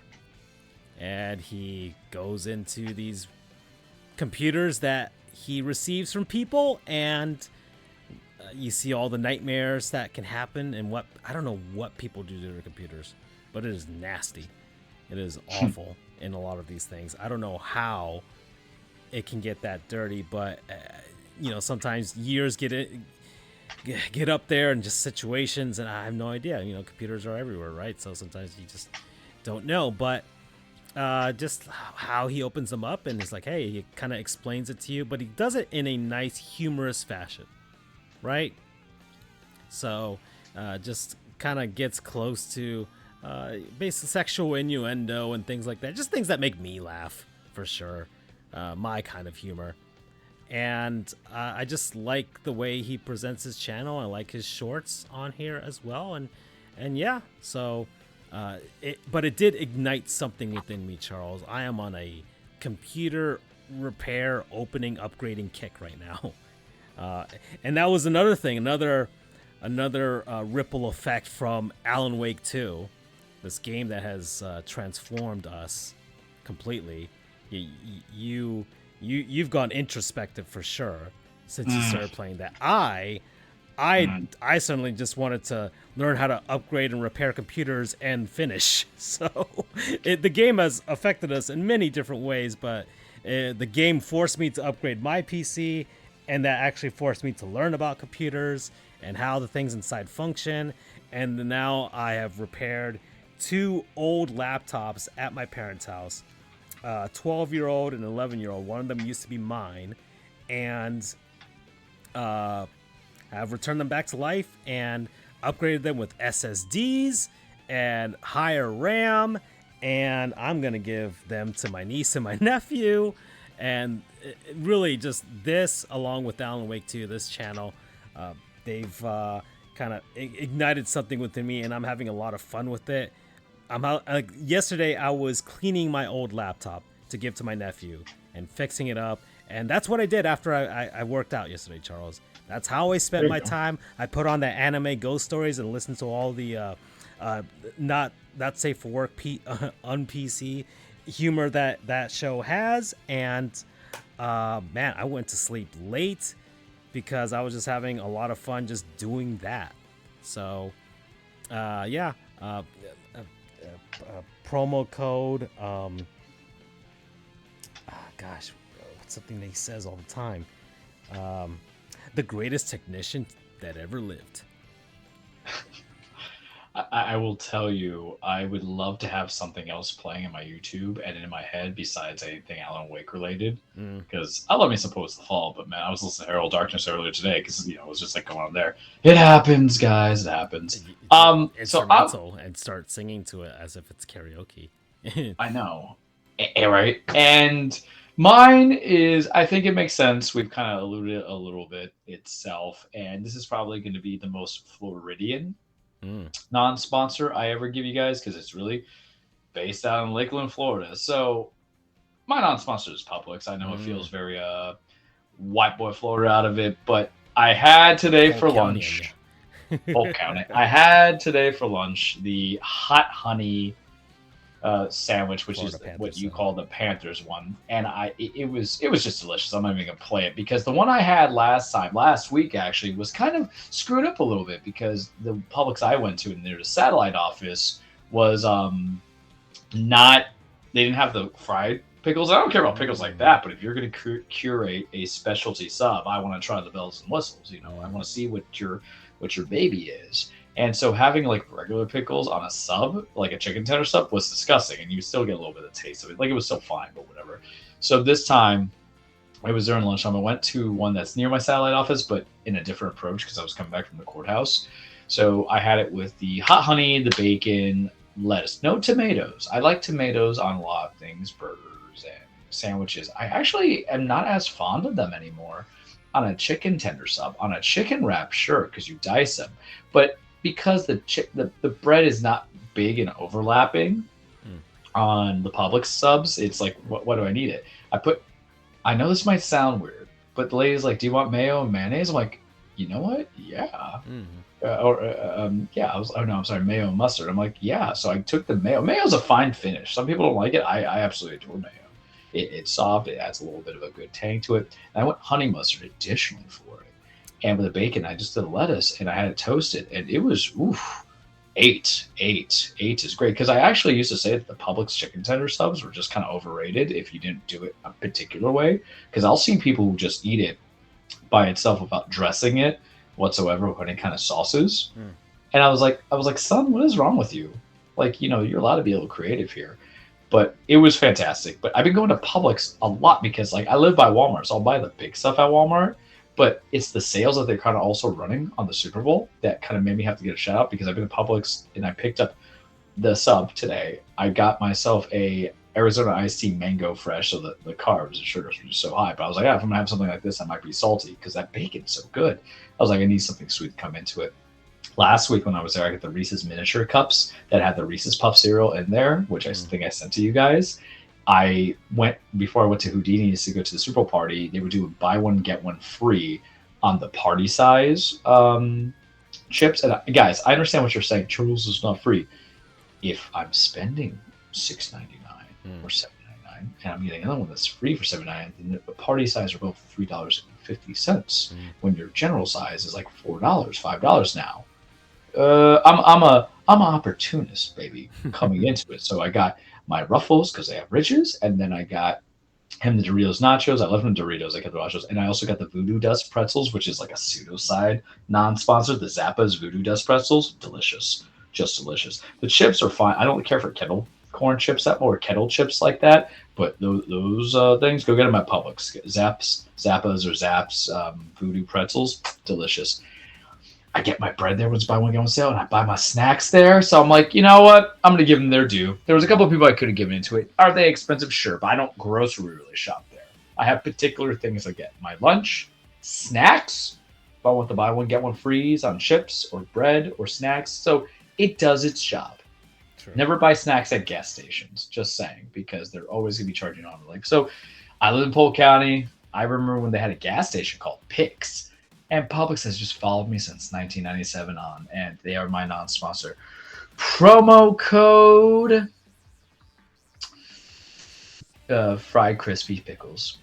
I had to do it, man. And you were like, "Oh, they're hard." I'm like, "Well, damn, I gotta see." And you know what's funny? She didn't have them. She put a bunch and it kind of made me jealous, to be honest, because the ones that I've gotten have kind of been light on the fried dill pickles, and yours look like, man, that looks very extra crispy in that sense. And I'm like, oh, I kind of would have loved that kind of texture on it.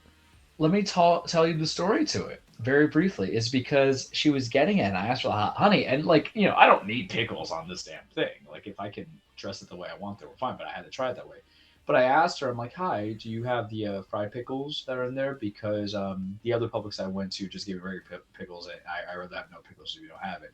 And it's like, well, I'm sure we do. This is like my second one that you're making, but we'll go from there. And then she went above and beyond. Nice. Tori at Publix went above and beyond because they were out of it. So they talked to the other lady and they found it. And that's why she just dressed the thing that she probably thought it was the most important thing in my life. Well, for that time of day, yes. Yeah. That's why she overdid. I'm like, sure. Lunch, She's like, man. and she goes to me, she's like, do you want more? I'm like, nah, I think it's fine. Probably like 5 of them more than I want, but it's like, I'm going to respect that above and beyond behavior. So that's what happened, because I asked about it because I was like, the other Publix did this. If you don't have it, I don't want regular Publix. Because, you know, Publix, oh, not Publix, I'm sorry, I don't want those. Pickles.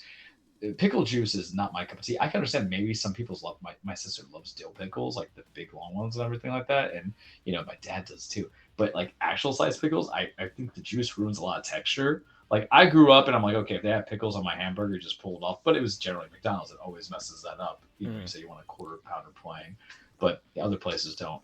But it's not good on a regular chicken tender. Okay.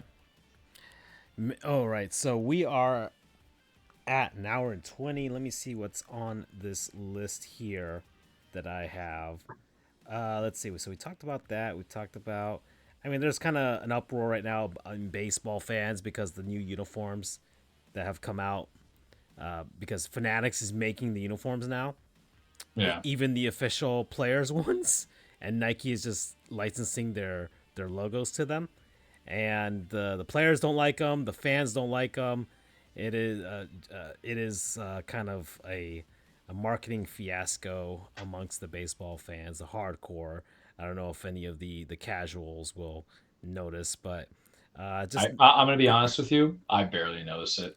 Yeah, I guess, but I mean, for me, I definitely notice it, and just advising people, if you're gonna spend $175 on a baseball jersey, you would want that thing to at least look the part. And unfortunately, these do not. So, yeah. But honestly, I don't feel like buying jerseys in my case, to be honest, because I think but I can go on eBay if I want the old Marlins stuff. I can find it someplace. I think it's because look at my fan base. It's always pinstripes or the grays, man. Yeah, there's hardly anything different. So yeah, exactly. Like the Yankees jerseys. I mean, you can get one on eBay or Goodwill or whatever, and you'll basically have the same look that you've had for like a century. So that doesn't make much of a difference for Yankees. You know my hat collection. Yeah. I actually have more hats that are Yankee based because I go for the weird novelty stuff. Yeah. Than the other ones, because there's the old. I'm looking up now. There's the old blue. There's my black and white. There's like there's one I saw that was kind of sexy. I'm like, Charles, you look goofy, man. You look goofy, but it's the it's like black rimmed white top, and then it has the circle of like the little Yankee guy, the face. I was like, I need that. I need that. And I don't even wear hats anymore, but I'm like, I need it. Yeah. So that's what's going on there in the NHL. I don't know if I showed you this, Charles, with Morgan Riley. He I forgot which player it was for Ottawa, but basically it was an empty netter, and the guy did a big old full motion slap shot into the empty net, and then Morgan Riley basically boarded him and shoved him to the ground, and it's caused a big stink. And we are back in the conversation, this time in hockey, as to the unwritten rules. And some people are like, yeah, he should have done that. And other people are like, come on, man. That's some shit, man. That's some bullshit right there. 3. I haven't, so I think you're 4. maybe 4. I'm at 7, I think. I like the obviously a slap shot. It's Ottawa versus Toronto. It's a rivalry game in that sense, the Battle of Ontario, and it's nice beating the Leafs for sure. So yeah, doing an entire full motion slap shot is definitely a very much a fuck you. 5. So what did he do that's so bad about doing a full motion slap shot? It's an empty net. You just kind of just okay. Yeah, I didn't know the empty net part. You guide it into the net, and that's it. But by doing a full motion slap shot when there's nobody in net, and that's basically a go fuck yourself sex type of move right there. And of course, Morgan Riley did not take too kindly to that, and that's what happened. So, basically, same issues with people bat flipping and things like that in baseball. The same sentiment. What you can and can't do, how you can celebrate, but it's hockey. It's we're gonna get more of these as players become more showboaty, and as the game is becoming more and more averse to having their players be routinely concussed.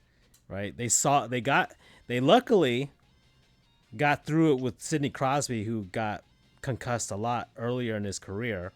And hey, people like having their players, the flashy superstar players on the ice. You don't want your shiny new Connor Bedard to be severely injured because he showboated a bit. You know what I mean? Right? He's gone through enough. Corey Perry slept with his mom. Allegedly. So there you go. If I can pick at that for 2 seconds on unwritten rules, and this because I can contribute to hockey. I have the game. I go see games these days. I fell asleep to Hulu of Minnesota Wild last night, I believe. If it's not a penalty, if it's not a foul, or whatever you call it, it's not breaking anything, guys. Let it go. Bat flip's fine. Even if you're doing the slap shot, you call it an unwritten rule, but if it's not actually a violation of what's in the guidelines and the playbooks, just let it go, right? Because at the end of the day, you shouldn't be putting yourself in a position to where your team has to do a empty net to begin with, right? Yeah, it's that's what's going on, and I mean, it's just I feel like Andrew would be the one trying to hype me up on how unwritten rules are just the rules. I'm like, okay, it's not. I mean, the thing is with this, Morgan Riley. It's what you call decorum, right? Behavior. Exactly. I mean, Morgan Riley's not like an old fogey type of thing like Brian McCann was when he was with the Braves. Just a fucking asshole. 8. I got 2 there. But Morgan Riley's 29 years old, so he's been in the league since 2013.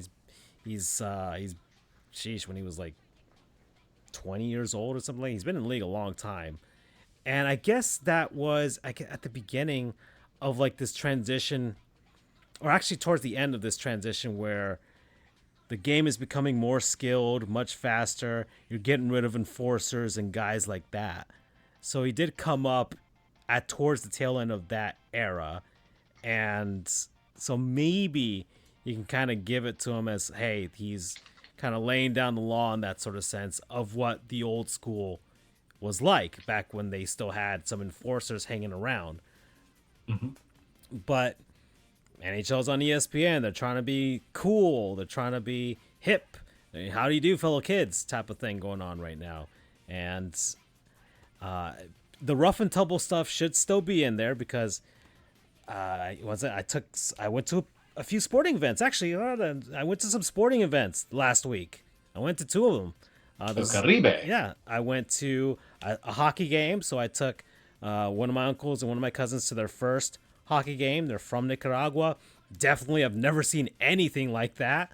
I've only seen like videos on the internet of hockey, and one of them, my cousin, he came away enthralled, just like of how the speed, the physicality, players pushing each other, not flopping onto the ground and rolling over 50,000 times like in soccer. You know what I mean? So it's definitely a much different sport, and we had a good time at the Panthers game. They won, which was always really nice. And it was a pretty compelling game against the Washington Capitals. I saw Alex Ovechkin score a goal, another step closer to getting to Wayne Gretzky's record. So that was pretty cool to see as well. And yeah, always a good time at the Panthers game. You went to a Panthers game. I did. You had some pretty good seats. And now that you made me... well, you know what, man? SeatGeek, not bad. Mm-hmm. I don't know if I paid overpriced. I have to revisit that on the actual thing. But now that if you did Ovechkin, I have to recount us because I want you to double down. But it was good seats. I will tell you this, maybe the last game you and I went to last year, the Rangers game. It was kind of, I don't want to say it was kind of forgettable, but we were just like shooting the shit. We were, and New Yorkers, your people were there. Yeah, but it wasn't like a great game. But this was a 4-0 shutout. Yeah, and I was really good hockey team in the. I was looking at the stats and everything like that because I'm a hockey fan now, and I was just looking into it. I was like, it was Bobrovsky did fantastic. Yeah. Reinhardt did his thing. Verhey was doing his stuff. Even seeing the Avalanche, who was at that time I think second in the West, and I only know like a few of the guys on there. I know Cale Makar, of course, now, and then Forsberg is the other one, Nate McKinnon coming into it, and then even got the goalie's name, Alexei Gadajov, but I was talking that trash a little bit. That angle, man, I think if I ever go back, well, we're gonna set something up, but if I go, I want to get kind of like that angle because it was interesting seeing it from a shot perspective, but also seeing on what a rush could look like on the other side. It was good as dynamic. It was very physical, and I think that's what's been lacking on the several ones I've gone to, because I've actually gone to a lot of Panthers games. People were surprised because remember back in high school days, circa 2005 on, when they had the thing with Miami Subs. You get free tickets if you buy a meal. So we would just, get those tickets, but we would also sit where we want to sit because it was an empty house half the time. Sorry. So I've seen it. I had the old names and things of that nature, but the way they're playing now is very intense. The fact that it was against a great team was fine. And I got to tell you, because winning is good. And this goes to the Kansas City Chiefs kind of mindset. And it's going to be hopefully the Panthers is that, if you win, people will come, and if people are there amongst fandoms, people will get hyped. There was a couple of Colorado Avalanche fans there, and I was like, "What? Yeah, people like wearing the jerseys." So it was probably the best one experience I've had, and the tickets are cheap enough. My ticket was like $104, so not the worst from what I said, which I think is fine. But I could follow the puck a little bit easier. Like I said, I want to revisit that and see. When we do our thing, I don't know if I'm dropping 104 again. You know what I mean? Yeah. But I always like to at least do my big sporting events, at least be in visible seats. Baseball, I'm always on the Yankees side when I go see them in the Marlins. I'm not going back to the Trop guys. I'm sorry. Sorry, Andrew. I'm not driving 4 hours, especially if we lose that game. Heat game, it was really, you talk about credit. I don't think the Yankees come here this year. No. Well, remember, interleague play, I think the new rule is... It's every other year, so... if you get somebody to go to New York, then maybe. Wait, it just depends. Wait, isn't it every other year? Well, I think that the new rule is that they have to play... At least one series. Every team. Okay, yeah. Right, so at least 2 games. Okay, I'm like iron that, but I will say this, Francisco, if they win the Stanley Cup, I'm just saying, I went to a Panthers game last year. They went to the Stanley Cup. I went to a Heat game last year. They went to the NBA Finals. If the Panthers go this year, because I was there, the Trujillo luck is real. I've explained the Trujillo luck before to people. So we did last couple weeks ago on the Royal Rumble stuff to C4, how you, me, and Andrew went. And maybe I know what you're saying, hey Charles, but you have Andrew and Francisco, so they didn't go anywhere that year. Sure, it's not supposed to be every year. I'm not sports messiahing this stuff. Yeah, I can't heal a cripple here. But it's a possibility. It's a possibility that we got something special going on right here, and it was enjoyable. And I don't have a home team, but because I'm invested in the Panthers, and because I've gone to a couple games, like I feel like they're becoming a little bit of the tribe, a little bit of the tribe. I can support them in theory, and I love the Vamonos Gatos design. And I do love the little palm tree design too on some of those jerseys. But it's also very funny seeing people like Sam Reinhart or seeing Verhey or other guys try to say "Vamos Gatos." Yeah, Vamos Gatos. I cracked up. I cracked up a little bit because it just sounds like me for real. He just like me. He just like me. Yeah. So saw that. Went to the final for the Serie de Caribe. So the Caribbean series for the first time ever in the United States, in Miami, Florida. So the Marlins hosted it, and the Marlins hosted it. They broadcasted it. They have the rights to broadcast it, like in the next few years as well, even when it's not in Miami. So that's their endeavor right now. The Marlins are really pushing this home of baseball initiative right now. Yes. So they're trying to be Latin America's team. It's still the Yankees at this point. They're not Latin America's team, right? Or los Dodgers at this point. But the Marlins, might want to sign a free agent or two at some point if they want to become the home of baseball. But it really does go to show that there are baseball fans in South Florida. They're just not fans of the Marlins. Or if they are, the Marlins have not given them much of anything to come see. And there's just a lot of things that they've done wrong that has kept people away. But it's not for lack of anybody in the market. This is a baseball market. It can be. Just the actual home team that plays here has done a lot to give people reasons to not show up. So, I mean, it says something when your franchise has 2 World Series and has, let's start with the teams that never won a World Series. Yeah, like, Colorado Avalanche fans, or not Avalanche fans, Colorado Rockies fans, they're cucks. They are complete. Is that a curse word? That's not a curse word. How do you define insults? Well, I'm insulting them. That's for sure. But they're cucks. They're the biggest cucks in baseball. If you're a Googleable term and not a protected class, I'm not going to say it's a curse word. Yeah, okay. It's an Urban Dictionary.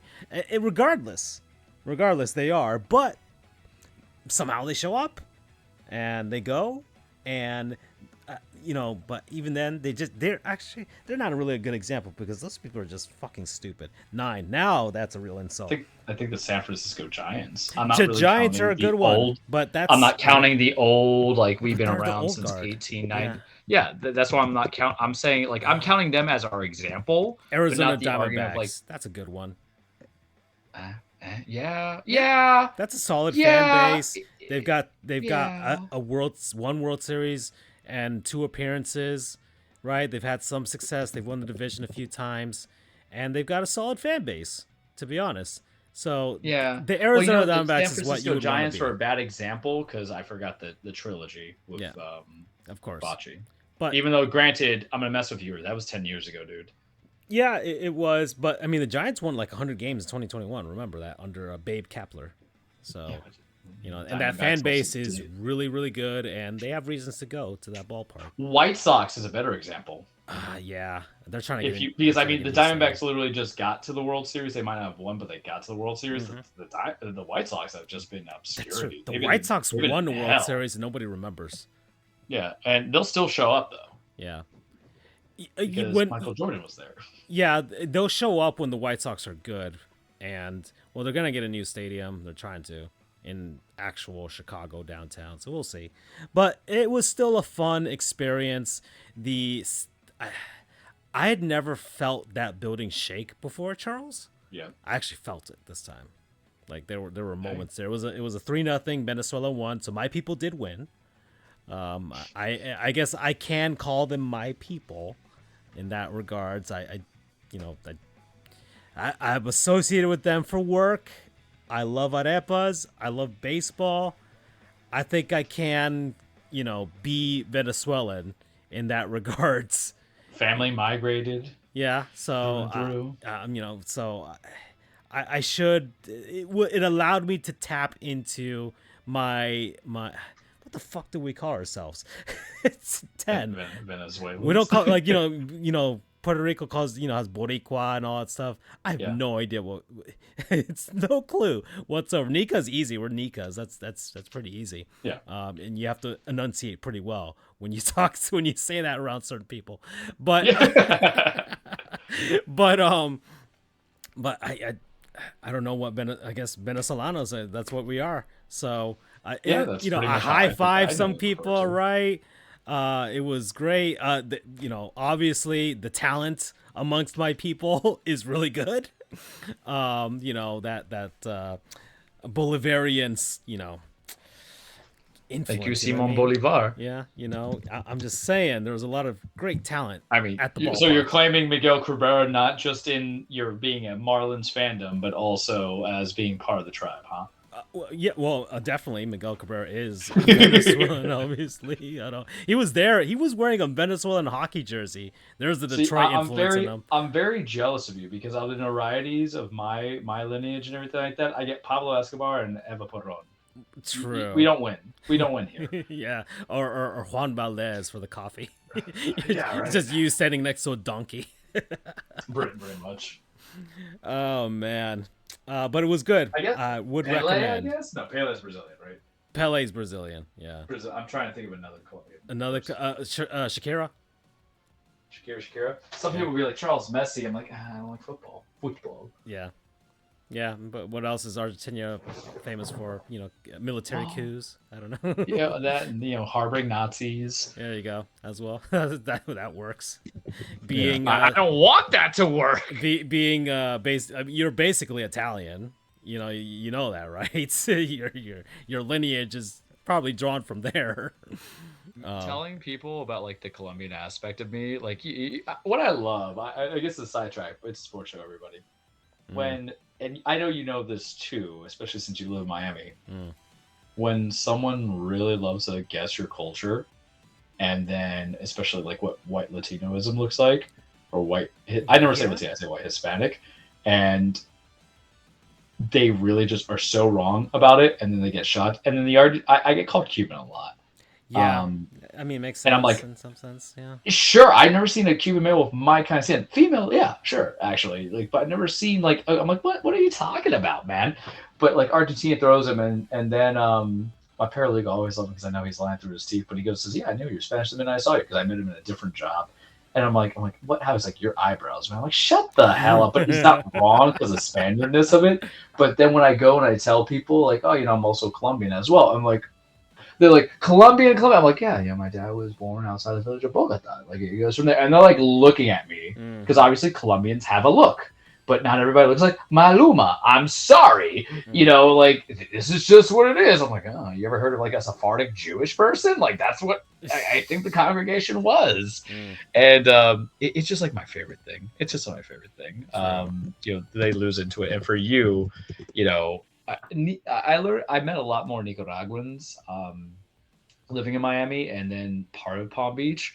But then, I think this is FIU, and I know it sounds terrible. Everybody to me was Cuban, right? Because that's so much of the hive culture in that school that it was refreshing to hear somebody say different stuff. You know what I mean? Because a good populace portion of our graduating classes and classmates were. I'm like, okay, man, I get it. Castro's bad. I agree with you. Yeah. I'm not Ozzie Guillen over here. I'm like a full support of you. He was Ozzie Guillen, manager of the Venezuelan team. I did throw some snark at him on my Marlins history account. Well, if you're claiming me, you got to claim him too as your only Latino manager. Man. You're like, hold on, you got me there, bud. Oh, gosh. Now you got me looking at famous Colombian sport athletes. I mean, he's. I have to rebroadcast that Marlins. When the Marlins had that basically a Hard Knocks version of baseball or baseball version of Hard Knocks, it lasted 2 seasons. They did the Giants and they won the World Series, and then they did the Marlins and 11. So there was some moments there with Ozzy Guillen. It's like, man, this guy's insane. I really got nothing on Colombian athletes. I'll claim Messi, sure. You know, whatever, right? That guy with the hair, Valderrama or whatever. Yeah, Carlos Valderrama. Yeah, there you go. Edgar Renteria, he was Colombian. Played a lot, baseball a long time. World Series MVP, has 2 championships. So, aside from that, I have no idea other Colombian athletes. And then the other Escobar that died because he got shot in a soccer game. My question is, and I'll respect Edgar Renteria, even though he played for the Red Sox and everything like that. No, I don't know. Maybe. I mean, he played for the Red Sox, but he didn't win a World Series with them. So no, it was like the 1 year. Yeah. I'm like trying to figure out because it's like you at least want somebody that you know. I don't really follow football, but I knew who Messi was. I knew who Edgar Renteria was. We all do, But it wasn't like he wasn't the straw that stirred the shake kind of guy. But he was still one of the top shortstops in the league, just not in comparison to Remember where I came from and who I grew up watching. Yeah, there you go. Let's see. We are at an hour 42. Is there anything more on this list? So I did do that. I talked about that. We talked about that. I mean, it's 9:08 real time here. We could do the cage. Can head on over. Yeah. I got nothing else. We got to do the cage. Anything for basketball? Nothing to send you? I mean, basketball. Kyle Lowry's gone. It's Philadelphia. Heat are beating the Milwaukee Bucks, led by Doc Rivers, 69-52. So, nice. Different threads, same situation, Doc. Sorry. Jimmy, you take all the time you need, baby. Yeah, man. This is going to teach boys how to grow up and be men. True. You take all the time. We got you. Plus, it allows me to see Nikolai Jovic a little bit. Right now, he was a first-round pick last year. Mm-hmm. He's 4 of 6 with 14 points coming into it. We do need that offensive scoring. Bam's going to lead this. I have faith in man. What a turnaround from a year and a half ago, right? Yeah. But he got my – listen, you earn my respect. You understand the positioning. The critiques are small. Tyler, get your act together, bud. He came back towards the end of that Boston game, which I did watch. The end. If we had Boston like that without Jimmy, I don't feel. But I never feel bad about playing Boston. True. Whatever you ever me go would be like it's never Boston that I'm like on. It was Philly that I'm like, guess who's in every Philly? Couple of years. Kyle Lowry. Oh yeah, the sellout. Look, I don't blame him. He has ties there, and look, if they feel that he is the missing. Look, the trade deadlines happen. I guess I'm going to give a 2-minute blurb. Yeah, we can look at this, right? Yeah, the trade deadlines happened. Philly, to me, had the best play out of it because of the fact that Joel Embiid tore his meniscus. It's unfortunate, but they traded for Buddy Hield. They got Kyle Lowry from the buyout. They're going to stack that team to really run through Maxey. And Nick Nurse is a hell of a coach. Yeah. You do not win. People forget that in your first year with a plug-and-play superstar with Kawhi and get it done. Yes, I understand. I have made the argument about it being an asterisk because of all the injuries that happen to Warriors, but worse coaches tend to not get the job done. So at least he got the job done. I'm going to go down this list because the NBA has the official tracker that they had. Sure. Hey. So the Mavs got PJ Washington, Mr. Not Wear Rubber. From Charlotte. They sent over Seth Curry and Grant Williams on over there. So Seth's back at his daddy's old team there. The Sixers got Buddy Hield. Well, they also got Grant Williams. And the thing is, he was their marquee quotable words for Dallas, and I guess it just wasn't working out. So Buddy Hield went over to Philadelphia as well. Mm-hmm. So I like it for the 76ers. I mean, Buddy's a little older, so that's why I don't think the Pacers were going to pay him out. Mm-hmm. But, doing good and winning a title, possibly winning a title, is something that you want because the Pacers, could be inconsistent. The Suns got Royce O'Neal from the Nets. The Thunder got Gordon Hayward from Charlotte. Let's see. I mean, if he's healthy, that's a very complete team as it is. Yeah, they're going for it. And it's just amazing. Building the right way. The Knicks got Alec Burks and Bojan Bogdanovic. Fuck them. 10. The Nets got Dennis Schroeder from Toronto. Of course, Pat Bev went over to Milwaukee. So real quickly, because you passed on Spencer Dinwiddie, because sometimes you wonder why they do those trades, but it's a way of kind That's of right. doing. Yeah, It's a way of waiving somebody, Mhm. but you get players out of it, right? And then now Dinwiddie went to the Lakers, which is a Laker move. It's a Laker move. We talk all that crap, but let's remember they went to the Western Conference last year. They got smoked, sure, but it's better to at least do short-term rentals and get somewhere and see if as they can opposed to get just a not doing spark it. with LeBron on the team. You never know. Yep. And AD. Then you had some draft pick swaps. Jaden Springer goes to Boston. The Blazers got Delano Banton from the Celtics. Yeah, that team needs to suffer. The Mavs got Daniel Gafford from Washington. Rashawn Holmes goes to DC. Robin Lopez goes to Sacramento. So because he got waived. Mm-hmm. The Toronto Raptors got Kelly Olynyk from the Jazz, old Heat friend there. Otto Porter Jr. Goes to Utah. The Danwell House Jr. goes to Philadelphia. The Pacers got Corey Joseph from the Warriors for draft picks. Pistons, it doesn't matter what the Pistons do. Yeah, pretty much. It's just a blow up for them. Yeah. Monte Morris goes to Minnesota, which I do like. I think Monte is Detroit. A very underrated player. Mm-hmm. And so, I mean, Minnesota might as well go for it because they never are in this position At all. Yeah. So try and see what you can do, right? Same thing with the OKC logic. Yeah. Yeah. They just took a long time for Minnesota to get there. The Celtics got Xavier Tillman from Memphis on the 7th. And then, yeah, that was basically everything else was from, back February 1st, Steven Adams to Houston and stuff like that. But we already talked about Rozier. So yeah, and Rozier, he avoided injury, thankfully. And like I said, we were we in the market for another point guard? Yeah. Or are we just going to have to deal with the fact that we're going to have very small forwards handling that ball? Yep. And you know what? With any other coach, I think I would be in concerns and be in, have my my stomach in a twist. But with Spo, you guys just understand. He, that from Jurassic Park, life finds a way. Spo finds a way. Yeah. I guess R.I.P. Because I'm going on Twitter right now. R.I.P. to William Bill Post. He was the inventor of the Pop-Tart. He has died at the age of 96. So really? that's who statues should be made of.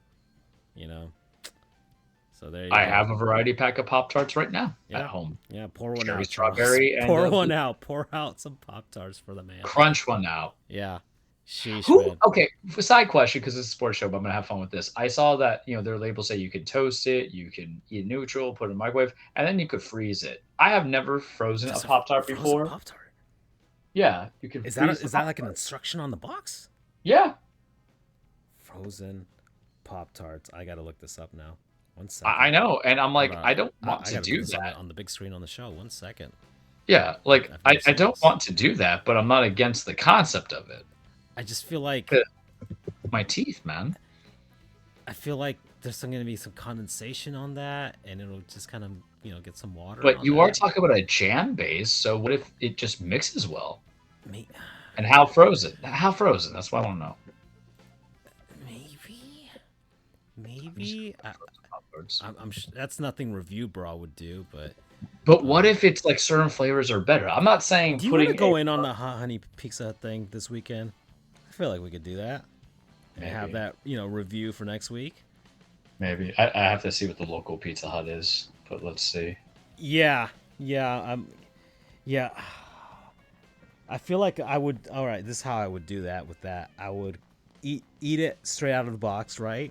Mm-hmm. And then I usually what I would do sometimes, like my stuff from Papa John's, because once again, local Miami pizza is shit. 11. Yep. You can't even call it a curse word if you're speaking the gospel, baby. I'll stick it in my air fryer, and try and season it up with some chili flakes and a bunch of other stuff. So I might do that as well. Anyways, frozen Pop-Tart. Just want to see this real So quick. I have the Head over to instructions Cage. from Pop-Tart's website Frozen because they give you Pop-Tarts. microwave, toaster, and neutral. But they say for freezer, put Yeah, pouch there's and freezer. literally a Reddit app, Reddit thread that says people freeze their Pop-Tarts, and Yeah, why you should they say, freeze your Pop-Tarts from lifehacker.com. but hear me out because the cage is gonna be short because this is more important to me. I'm not saying that a strawberry or a cherry or a blueberry frozen Pop Tart appeals to me. What if it gives new life to the chocolate flavored ones? Let me see. Cookies and cream, the chocolate flavors, all that stuff. What if brown sugar cinnamon just tastes so much better? Like, to grow refreshingly cooler as you move towards the center. The cold even tame the cloying sweetness a tad. What is this? Oh, okay. I'm on Pop Tart's website. I didn't know they had a frosted Boston cream donut Pop Tart. Imagine that in the freezer. That would taste delicious. I honestly, I might give that a shot too. Just I'm going to put one. Yeah, I'm going to put one in the fridge. My problem is I have the fruity flavors, but when I'm out of them, I'm also going to try the s'mores Pop Tarts in fridge or in the freezer. Yeah. I'm guys, we're going to get weird. Yeah. Get so Goofs weird. 2.0 is going to get really weird. All right, so let's head on over to the cage. We're at 153. Let's do it. All right, welcome everybody. Your weekly Truplex, The Cage with Charles. Remember, wrestling is not fake. It's a scripted fight. It's a song and dance. It's men and women being the holy hell out of each other. Chasing championships, establishing legacies, trying to vie for my attention, my money to go to the live events, also their merchandise, and just giving me a scale time. Because as we always say, there is no more Vince McMahon, so go fuck yourself. 11. There's kind of stuff to talk about, but there's kind of not because it's like next week is going to be the bigger edition for WWE. You have Elimination Chamber, which is next week in Australia at Perth at 5 a.m. Your boy is not going to be watching that early in the morning. I like wrestling, but I don't even finish all the Saudi Arabia pay-per-views. So there you go. And then AEW is building towards Revolution, which is in March, and so it's going to be kind of like a shorter cage to a degree. Did I talk about Scott D'Amore getting fired from TNA last week? I don't. You mentioned just stuff about TNA and just like the switch of the name back to away from. So I'm gonna start with that. So Scott D'Amore has basically been running through TNA for the last several years. They are owned by Anthem. Their shows are broadcast on Access. They have the TNA Impact Zone, I believe, where you get their app. But he's done a good job of making it credible and bringing it back to be a good alternative third option. Ring of Honor is not a third option for me because it's just AEW with whatever Tony Khan wants to put in there, which is kind of disappointing. And I like New Japan, but if you don't know New Japan, then it's Japan fan or Japanese fans who are big on it. I'm on Scott D'Amore's Twitter page. Yeah, so I like him, follow him. So he got the new title redesigned. He got TNA back in name instead of being Impact. He loaned Jordan Grace to go wrestle the Royal Rumble. He loaned Mickie James when she was Knockouts champion at the Royal Rumble several years ago. So Scott's contract got terminated, and Anthem was saying that it was a mutual decision, and it turns out it wasn't. So all of the locker room is like, no, that's wrong. He wouldn't do that, and I don't trust the dirt sheets too much. X/Twitter is not a healthy place to get reputable sources. What is reputable about it is that it was not a voluntary termination. They let him go without controversy, very similar to Rossi Asagwa getting got gone over at Stardom, which is the all-female Joshi wrestling company. But it's kind of disappointing because I had started actually kind of watching TNA again past Twitter. They're usually on Access on Thursday. So if I come home, my brain's fried and there's no Thursday night wrestling, Thursday night football. And so if I just want to eat something real quickly for like 35 minutes before I just kind of change my style to it, I'll go watch it. Like I was watching Josh Alexander. There's a lot of good talent to Josh Alexander and Moose. I can't speak highly enough about Jordan Grace in there. You got Grizzled Young Veterans who used to be a WWE product, but now they're over there. there's just a lot of good stuff. But they terminated him, and it kind of seems very, I have a icky. question because I've Yeah. heard of TNA. You know, I've heard of the name, right? So it's, Hmm. I mean, it's a pretty. Even when it was Impact, you always just think of it as TNA, right? Because I think that's Correct. I it did. just rolls off the tongue a lot better. It's It's a easier to little stick in your nonstop action, mind, baby. right? Every other, the other wrestling promos are basically just acronyms, right? AEW, WWE, right? So it's just easier for people to remember. But I've never really associate. I mean, they probably had a couple video games back in like the N64 days, right? No, they came after the Oh, dissolution sorry. of. No, you're not. It's on. They came Yeah, after the okay. I dissolution made a of mistake in WCW. A there. lot of WCW cast-offs came from there. Sting was Okay. in there. Ric Flair went there, but for different reasons because he was broke. But Mm. Sting was there. He was actually main front. The Hardys went there at some point, but also had some new Just blood. Samoa Joe's from there. HSS. But they had a game in the 360 era. so my question is like, how is it viewed in like the pantheon of these wrestling promos? You know what I mean? Like third, Oh, the second, or Scott Steiner fourth. 33% meme that I always send you guys. Mm. Okay. The whole thing. He Yeah. was in there. Oh, I'm thinking promo as a cut. You mean promotion? Yes, yes. As a yeah, sorry, as a promotion, as a company, I would say. Oh, Like you have WWE at the top, right? You know, AEW, yeah, New Japan. Like well, where is it in the pantheon of this? they're not insolvent, right? That's how I'm gonna. And they had a lot of change over. Dixie Carter came in, they bought it, they brought in Eric Bischoff and Hulk Hogan, almost ruined the damn thing. I don't know if you ever seen this movie, but I don't get to say this often on broadcast. Also, it's like baby's kids. They don't die, they multiply. That's how it is for Impact. It's a good launch pad, like careers. Austin Creed, known as Xavier Woods, was Consequence Creed. He's part of the New Day. They get guys like that really started there that led to it. So I think it's a good starting point and launching point for people who are going to go to other waters. And then it is, and I have actually a sport affiliation that it would make sense for. And it's also a place where people who get fired from WWE or get their contract not renewed from AEW goes to and pops over there. This is how I would call them. They are and I think Andrew would love me for it. They're a Power Five football factory.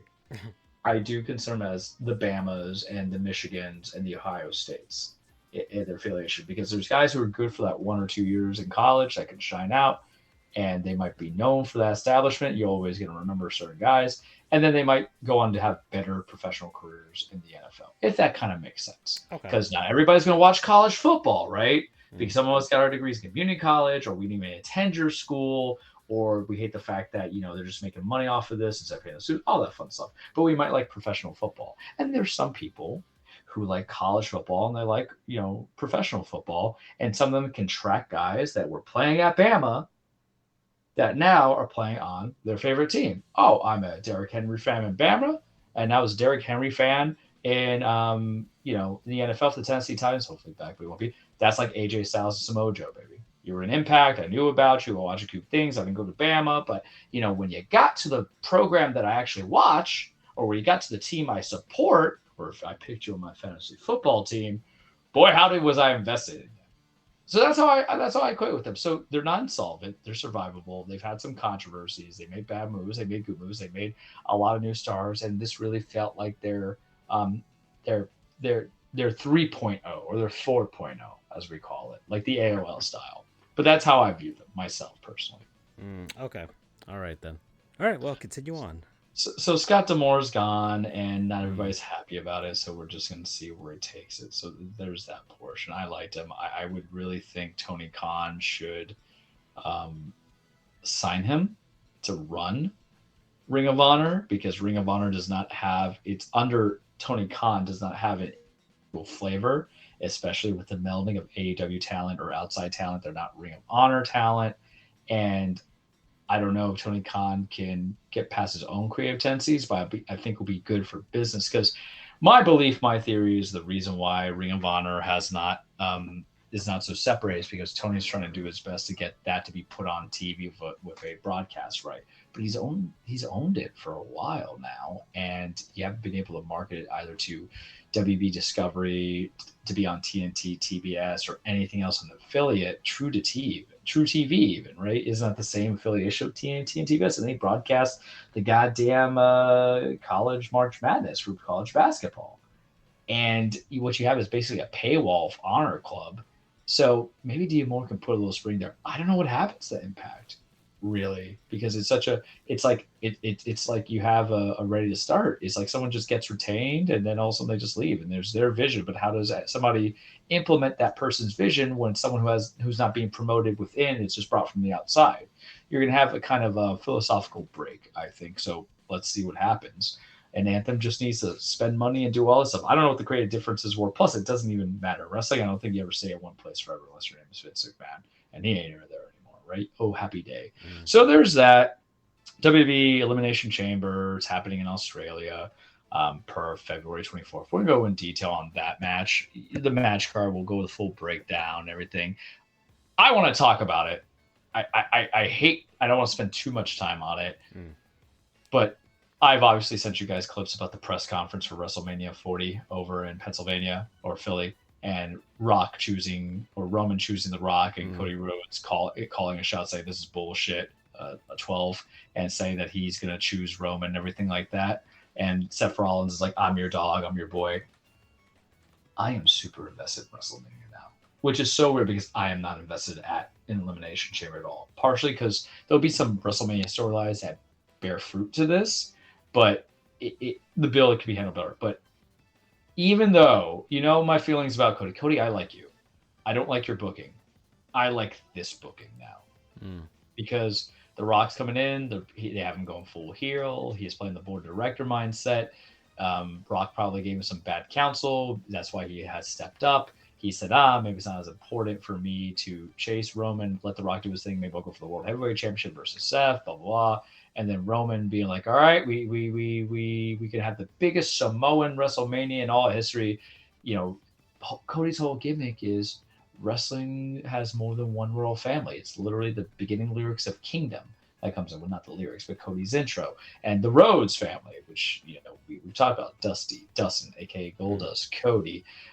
You have a lot that kind of builds with it. And now I kind of like it a lot because Cody's booking has been very piss poor, in my opinion. He tore his pec after Seth. We don't know what was in the plans afterwards. Won the Royal Rumble, lost to Roman at Mania. Then it kind of just went into a weird feud with Brock that I think Cody looked better for it. And then he feuded a little bit with Judgment Day, but nobody really. And then it became like the Survivor Series, War Games, Judgment Day. And I was like, I don't want it. And then he won the Rumble, to which I was at. I'm like, fine, I guess. Finish the damn story because, it's like the payoff and all that stuff. And then you brought in the Rock stuff. And I'm like, as I was telling everybody, I don't want Rock versus Roman. I think without a title it would be interesting to me, but I don't want it for the belt. And then, are they really going to do it? And then Hunter has pulled such a good creative move because I actually thought it was going to happen where Rock was going to at least get a triple threat match versus Cody, which is still a possibility. You never know. But I thought they were going to lean very hard into Rock Roman. I'm like, okay, fine. And them son of the bitches got me 12. And that's what you kind of want because wrestling is supposed to be predictable. But when you really make me like, what are you doing? Because now I'm gearing toward wanting something to happen. And you're going to take that away from me. And I'm so close to being aggravated as a human being that you swerve me in a good way. So now I'm invested in WrestleMania. There's other stuff they'll build into Mania, and we are 2.5 months or 53 days away from it. So we're not going for it. I'm not going to have to go to a gala this time like I did last year because I appreciate my job. And I want them to understand how much I appreciate it by missing night one and avoiding all spoilers, for that main event of Mayo versus Sammy versus the Usos. This is my favorite time of the year, though, because I'm going to watch select. The cage is going to be different a little bit, guys, because we're building the pay-per-views, but I'll just tell you now. I'm going to revisit past Mania matches and put the recommendations out there. I'm going to select wrestlers. I'll say right now it's going to be Kurt Angle to watch some Kurt Angle matches that happened in Mania. Maybe some Sean's. Sean Taker is one of my two favorite matches in there, 1 and 2. And then some weird other stuff as well. And we'll build into it because I'm going to speak on it. Because since WrestleMania is such a long gap away, I'm gonna shift this game a little bit. It's my segment. I can do what I want, but it's good. We'll talk more about WWE. Let's end on AEW because I owe him that. Revolution's building up. There's two things I want to speak about AEW because it's about one of them, just the enjoyment of it. As people call it as an alternative, I don't view it as an alternative because when you think about an alternative, it's about being like, oh well, when I don't have the availability to do this, or if I don't have the money to do this, or I don't have the patience to do this, let me go to the next best thing. Oh, Okay. Yeah, or you're at a restaurant. It's like, yeah, I'd like a Coke. No, we only do Pepsi here. Fine. yeah. I view it as right hand, left hand, and I have a task, and my task is to enjoy viewership of wrestling in whatever capacity. Some like I can't hold a bat with one arm and swing at it, right? I gotta do it with two hands. Gotta do it with two hands, basically, to get the job done, which is just me enjoying wrestling and a viewership, and that's through all styles and shapes. I think that's the best analogy of how I can tell you about saying, hey, I like all wrestling because I think it functions as me trying to do a task that's manual labor with my hands, right? Um, and I view AEW more as the left hand, right hand. They've gotten me to buy pay per views. I watch the Dynamites because it does give me some kind of enjoyment. So, because the thing is, it's a long stall to Revolution. I'm just going to give you like the things I've been enjoying lately with it. Yes, Kazuko Okada is coming to AEW, and then Mercedes Moné, formerly known as Sasha Banks, is coming to AEW. We'll talk about that when Revolution happens. Same thing with Will Ospreay. I don't want to waste my breath on it. You can just read on Twitter. First part, we had a double turn. I mentioned it was a swerve, right? Swerve Strickland, Hangman Adam Page last week on Dynamite had a match for number one contendership to go against Samoa Joe, who we love. Another Samoan named Joe that's fantastic. Like, not even fantastic, top tier, just like S level. And whoever won that goes and challenges him. AEW, can you stop putting the matches I want to see at 8 o'clock on a Wednesday? I'm at the gym, man. Like, I came in like the final 10 minutes, thank God. But you've done this before. You did this to me with Brian and Hangman, 1 and 2, if I believe. Tony Khan, you're a bastard for that, 13. And I know what you're saying. Charles, my show is more important than your gym time. I'm 34, and it's all going to go downhill if I don't keep it up, baby. We got to get Hot Goose Summers around the corner again. We're only like 4 months away, truthfully. We got to get this going, baby. But the match ends because of time limit draw, which I predicted. I said, okay, they'll do a time limit draw because I was telling Tony, I'm like, all right, man, we'll get to a triple threat. That's what we want to go from there. It gets to a time limit draw. Swerve at the heel says, nah. This isn't how it's going to end. I deserve my shot against Joe. Hangman, give me another 5 minutes. And Hangman has been the babyface for such a long time. He has a cool new stash. He looks like Magnum TA. Literally looks like Magnum TA these days. Not Magnum PI, Magnum TA. You guys should go research him from the NWA days. Fantastic. And then Hangman looks at him because these two are in a blood feud. It was the greatest match of 2023 across all promotions for me from last year. The man drank the man's blood and spat it out. I was like, oh my God. But Hangman looks at him and says, nah, you couldn't beat me. You're not going to get your AEW championship match. No way. And he leaves the ring. So the good guy says, nah, I can give it to you. He has a heelish tendency where the other guy is begging for the opportunity and fairness. And you're thinking, it's what you call a double turn. Double turn is like when one guy is a bad guy becoming a good guy, and a good guy becomes a bad guy on the same segment. And you're wondering to yourself, oh, okay, is that how it's going to end? And then, of course, Tony Khan says, no, you'll both be number one contenders. I'm like, oh, okay, sure, whatever. But I think it's an interesting turn. I believe the crowd is behind on Swerve Strickland. And with Hangman, I want to see what a heel Hangman absent of the Bullet Club can do, because everybody in the Bullet Club has become a heel, and I shouldn't call it Bullet Club anymore. It's the Elite. Sorry, nerds and IWC, I apologize. But AEW-wise, the Elite, who were part of Bullet Club at some point in juncture, have had heel turns that came into it. Kenny Omega did. The Young Bucks are heels again. More on that in a second. I want to see where Hangman goes. So that's one. Then comes number 2. Sting wrestled last week with Darby Allin in a championship tag team match against Big Bill Ricky Starks. You damn sure I watched it. I've been following Sting since 1997 when he was in WCW. The first WCW pay-per-view I recall paying for, begging mom and dad to pay for, was Starrcade 97, where unfortunately, there's a whole botching of everything, but that's where technically he beat Hogan and ended the NWO situation. That was a lie. He has won many championships throughout his career, including many heavyweight championships from WCW, TNA, Impact, part of Main Event Mafia, which you guys should watch if you want some goofy stuff. In Impact, he was also Joker. Joker Sting, which you either loved or you hated it. He went to WWF or WWE, challenged for the World Championship against Seth, WWE Championship against Seth, got like hurt obviously and retired, and they came to AEW, and he was never thrusted into a title match. The guy's like 63, man, but him and Darby have been a faction or a team together since they all got in. There was no betrayals.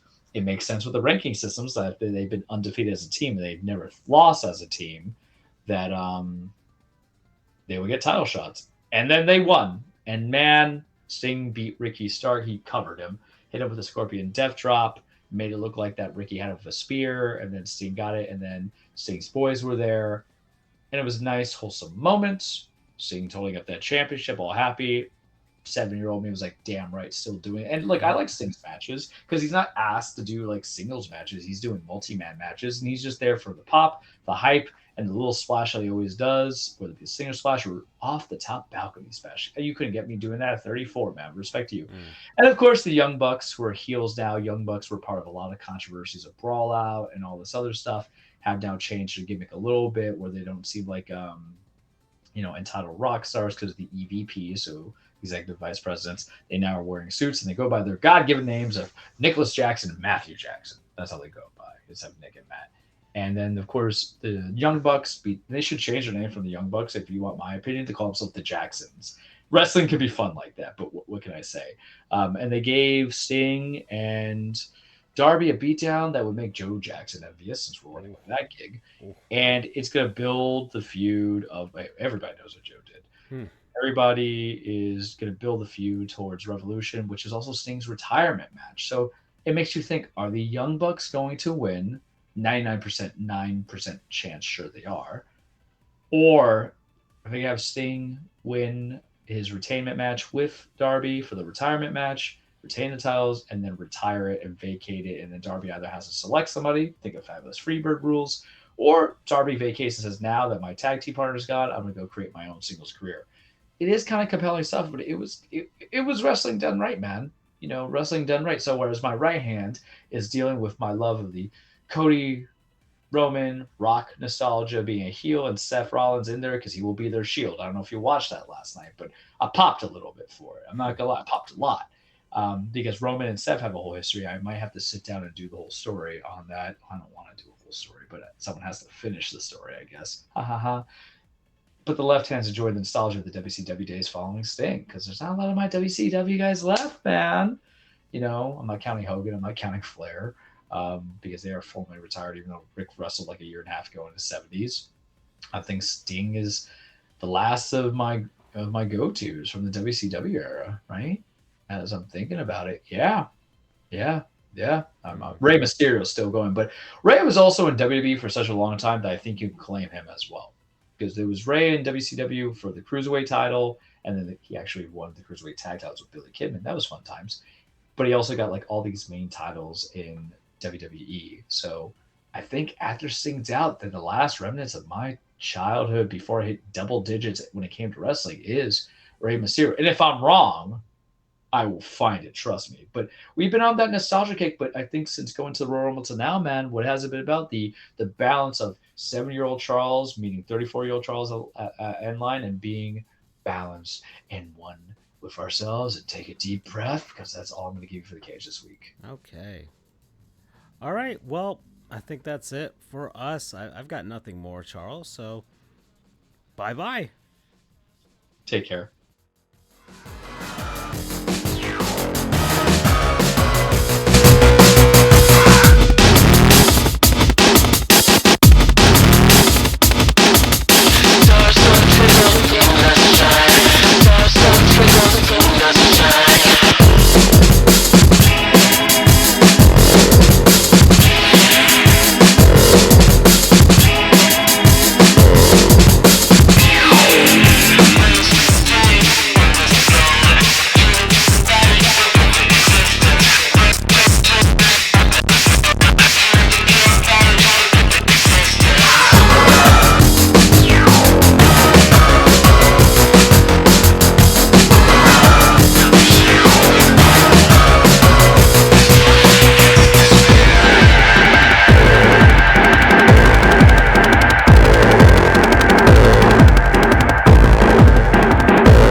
twinkles, ooh, that's a shine.